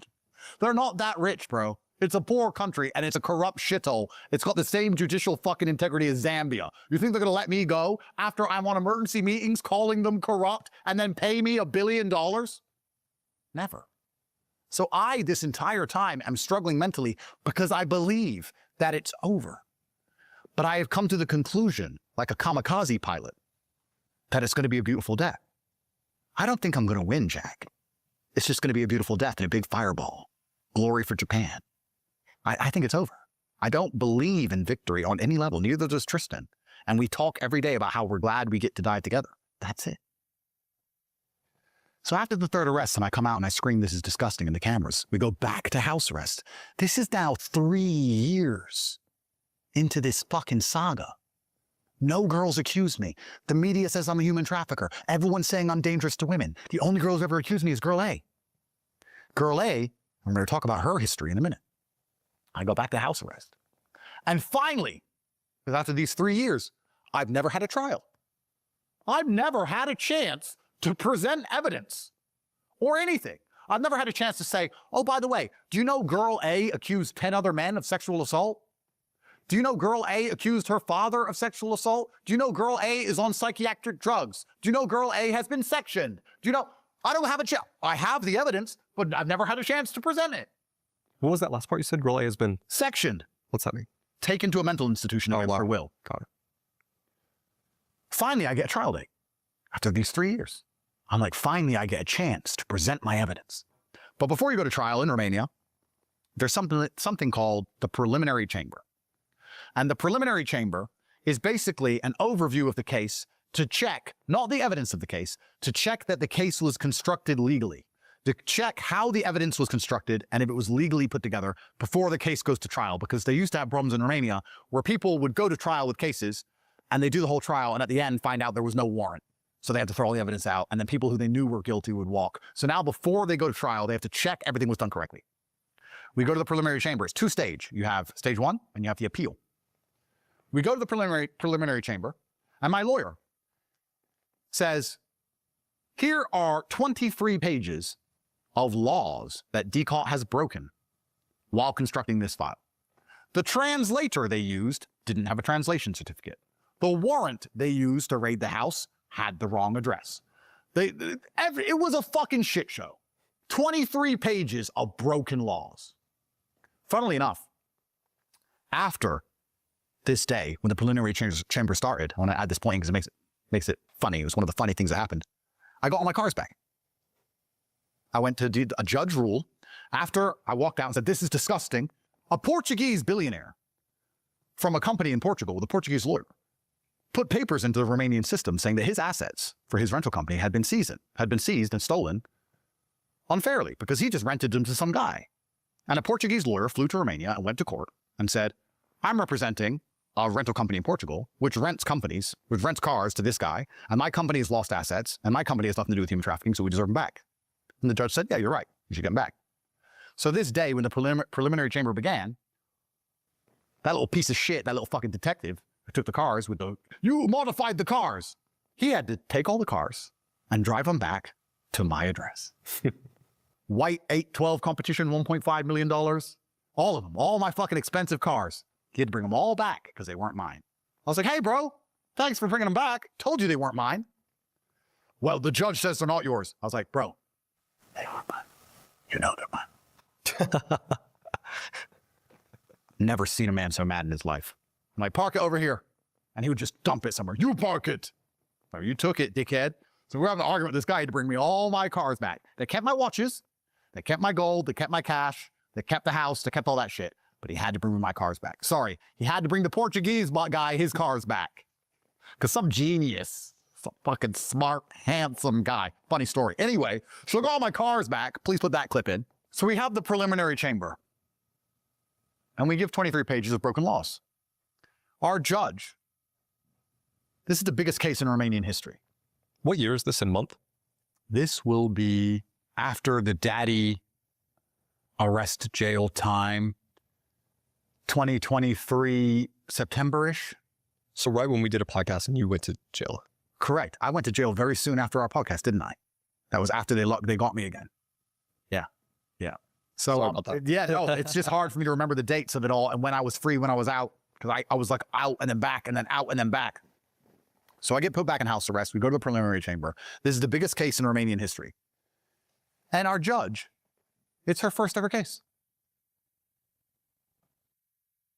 Some brand new woman, younger than me. It's her first ever case.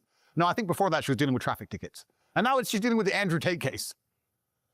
I'm like, that's suspicious, isn't it, Alan? Why would they give this case? He goes, oh, it's a lottery system. I'm like, which move would be good for her career?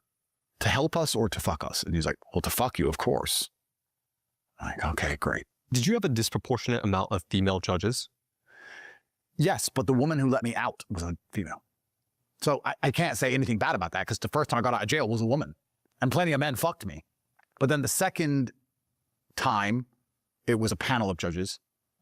No, it was a panel of judges the first and the second time. The third one, when I got arrested in the daddy t-shirt, was a man. And the man said no jailhouse arrest. He was a man. But anyway, this young woman, I'm like, okay, well, she's a judge. So she's done her job, whatever. We give her the 23 pages of broken laws. I say to Alan, what's our chance of beating this in preliminary chamber? He said 100%. So why? He goes, there's no way. They didn't have a warrant for the things they did because they had the wrong address on the warrant, which means anything they took from the house, they can't use. Their translations, the translator they used, didn't have an English degree. The girls who they're saying are brainwashed by the psychologist never met the girls. The psychologist signed a piece of paper saying the girls she had never spoken to are brainwashed. He goes, this is the most garbage ever. Of course you're going to be preliminary chamber. Like, Alan, you said this a lot. He goes, but last time I said it, you didn't go to jail. He goes, at the beginning of all this, when they set you up, there was all this heat. Now everyone knows you're innocent. Everyone in Romania knows, everyone on the internet knows, everyone knows you're innocent. They can't stitch you up like they did in the beginning and put you in jail. They can't stitch you up anymore because everyone knows you're innocent. And last time I said you weren't going to go to jail, and I told you that case was bullshit, you didn't go to jail. We're going to win the preliminary chamber because they've broken every law. And I'm like, why did DCOT break the laws? He goes, they probably were told to do it in a rush, probably hastily. And also, he said, I'll be honest with you, in the Romanian system, often they do break laws. But in the end, they get the payoff. He explained that in Romania, though, DCOT will break a bunch of laws to get a drug dealer. And then they'll go to the judge and say, okay, we broke a bunch of laws, yes. But here's the thing. You want to let him out? And in Romania, they'll overlook the broken laws because they have to. He goes, but the problem with you is they broke a bunch of laws to find human trafficking and all the girls are on your side. There are no victims in this case. I can say that DCOT is trying to manipulate the girls, saying only what is beneficial to them. So they thought, well, we'll just hastily throw this together because Andrew's on podcasts like Fresh and Fit talking about pimping. Having sex was the easy part. That's when the game starts. That's when the game starts. Now I need her to quit her job, leave her house, move in with me, work on webcam, do as I say, share me with other women, and give me her money. That's the hard part. and that he has all these women and that he cheats on these girls. And then when we throw together this bullshit case, we'll get all these girls and we'll pressure him saying, Andrew's a cheater. He cheats on you. Why don't you say you're a victim? But every single girl's defended you. He goes, they've never had this before. Normally when you say to a man's girl that he cheats, she rolls. Your girls are like, I love him anyway. They've never had this. He goes, so they haven't got the thing. And that's why the fact they broke the laws matters, because they don't have the payoff. So don't worry about it. So we go to the preliminary chamber. We spend a few weeks with this nice young judge and we explain everything to her. We give her the pages of broken laws. And then it comes back. Case is fine. Proceed. And even Alan said, this is a bigger stitch up than your initial jailing. This is a bigger stitch up. This decision is more corrupt than your initial jailing. No one can get through preliminary chamber with a case this bad. And their plan was exactly what I described. Break every law, do it in a rush. UK said hit me, come up with some crap, raid my house, do whatever it takes, base it on lies, and then get enough girls in a room. Because you know what they did with all the girls they interviewed? They had a leaderboard. All my girlfriends, they had a leaderboard. And they went through all my bank accounts and all my bank transfers and everywhere I'd ever gone on holiday. And they had all their names. So imagine they bring in a girl. Let's make up a girl. Anna. Hello, Anna. Hi. We're here to talk to you because you're number 7 on Andrew's list. What's Andrew's list? Number 1 is Mary. He's given her $400,000 and he's taken her to Italy and Croatia and Spain. Number 2 is Bethany. Bethany had $385,000 and he bought her a car. You're number 7 because he bought you a handbag on your birthday. And he did take you on one holiday, but you can see that financially, because Andrew's a criminal and all his money is financial crime, financially, you get a lot less than the other girls. So did you know that he didn't love you and you're so low down the list? And it's fucking smart as fuck because women love money.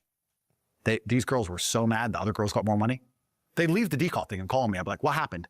Why did you buy her this? I'm like, whoa. This is my life. My life is on the line.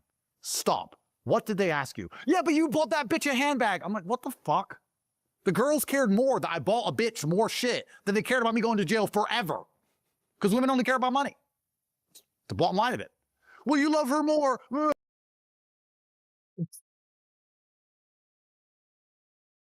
والله ممكن يطلع فيك يعني واو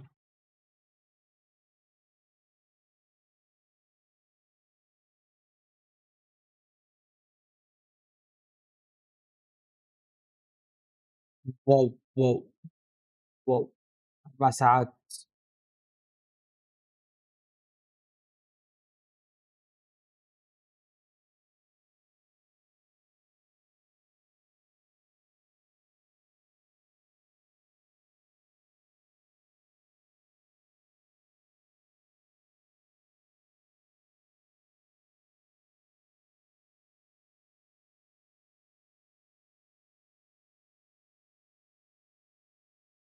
مش وارد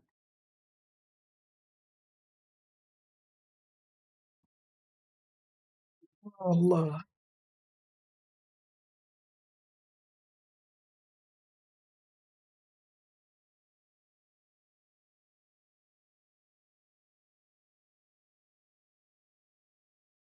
والله كل شيء ممكن لكن عن نفسي الحين ضارب مقاومة وبالي تهبط البرايز نوعا ما ضعف نقدر نقول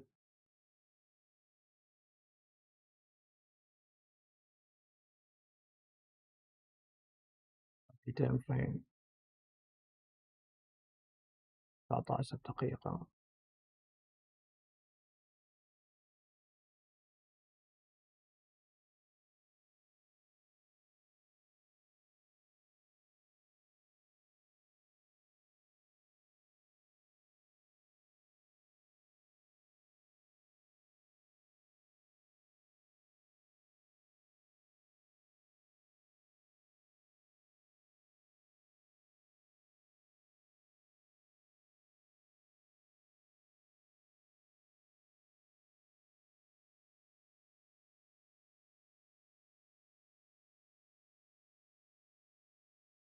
So that's how decal were trying to get the girls to roll on me.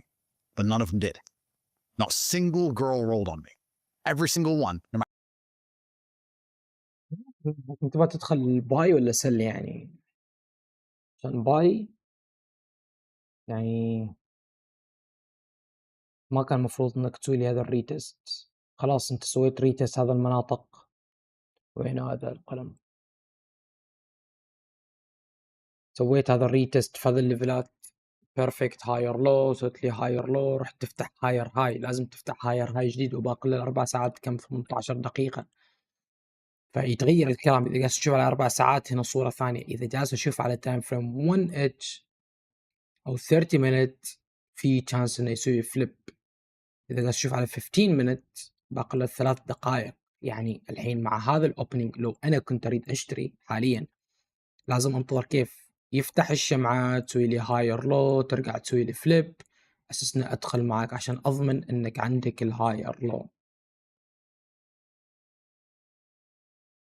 ونتابع أخبار الذهب على إكس.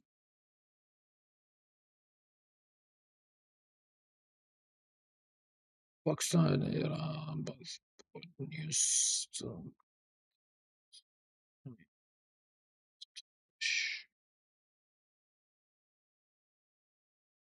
موضوع الحرب خلاص صار كروب.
بالضبط محمد، بالضبط.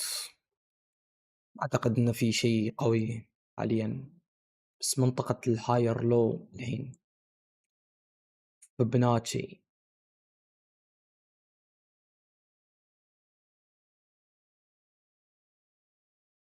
منطقة هاير لو ممكن واحد يفكر فيها إنه يدخل باي نوت باد يعني. تارجت حلو، تارجت كبير. هذا اللي احنا ندور من ساعة، ندور باي.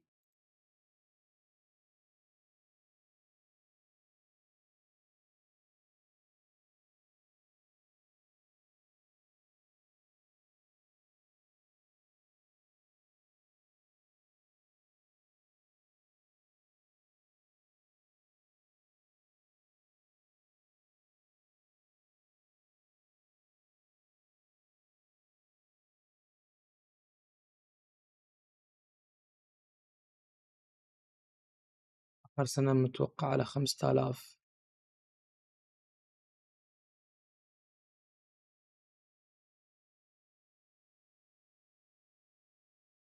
صعب. 5000 سيولة كامل خرجت من الذهب 5000، يعني تتكلم على هذا الرينج. ممكن، لكن جدا ثقيل. ممكن إنه يصير، يعني ما نستبعد.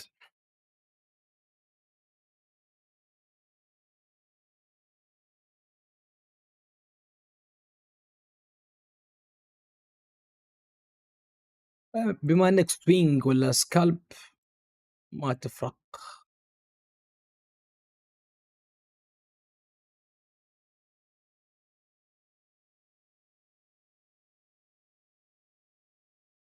القوة.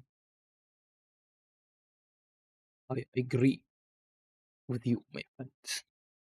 No matter how much they upset them, no matter what they showed them, no matter what they told them, at the end of it said, still love him. Nope. Then they got the psychologist in to say they're brainwashed.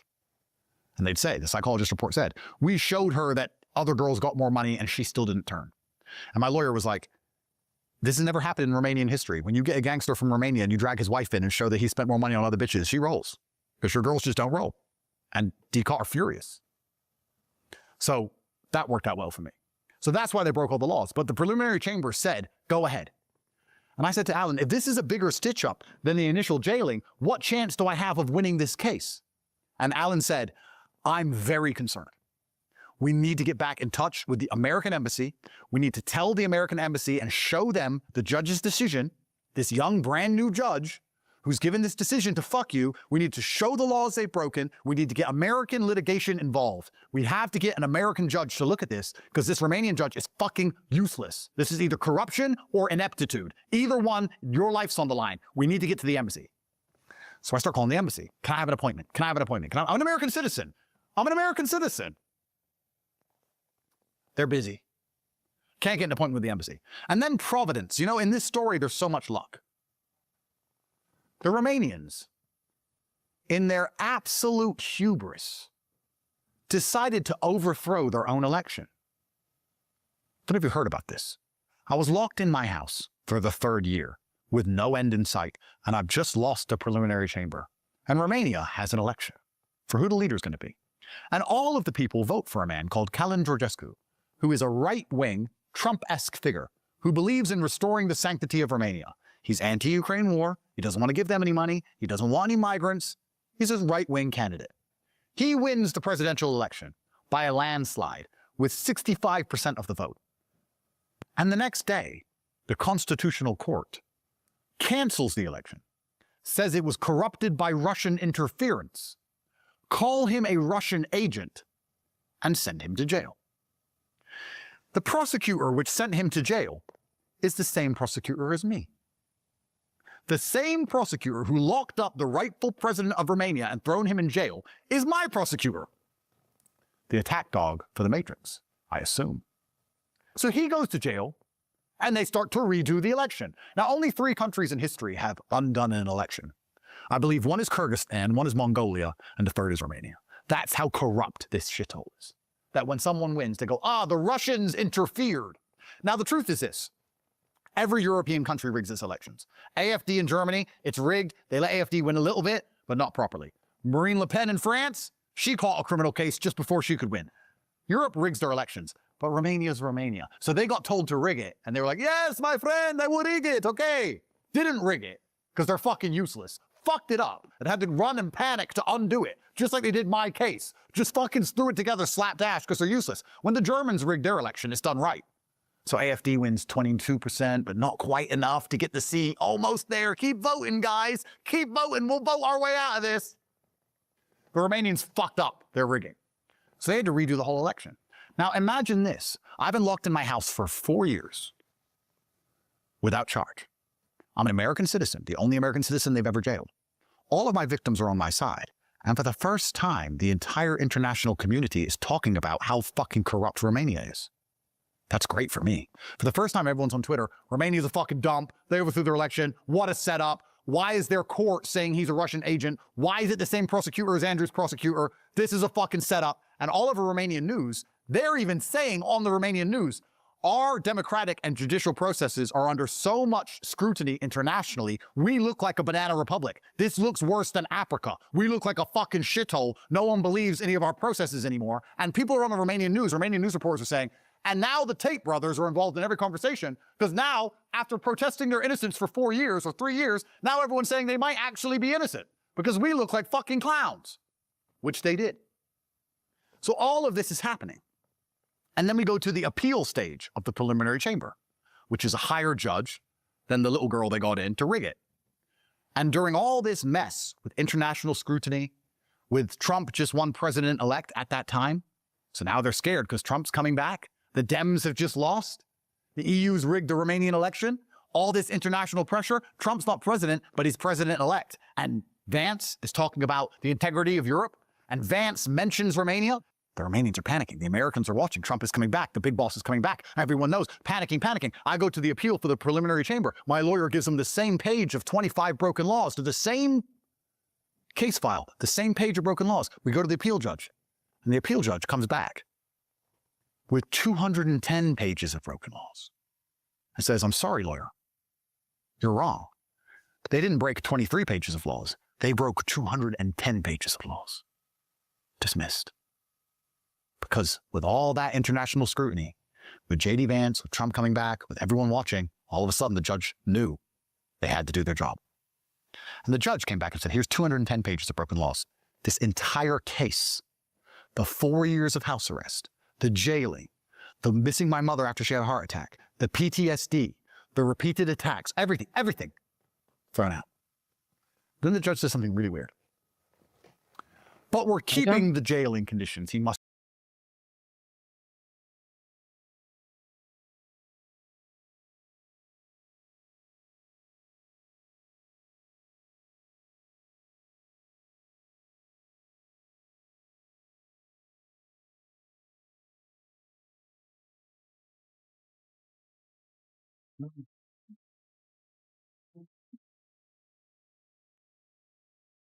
أخوك أنا بسكر الستريم done for today. جمعة مبارك. الله في أكاونتاتكم الربع.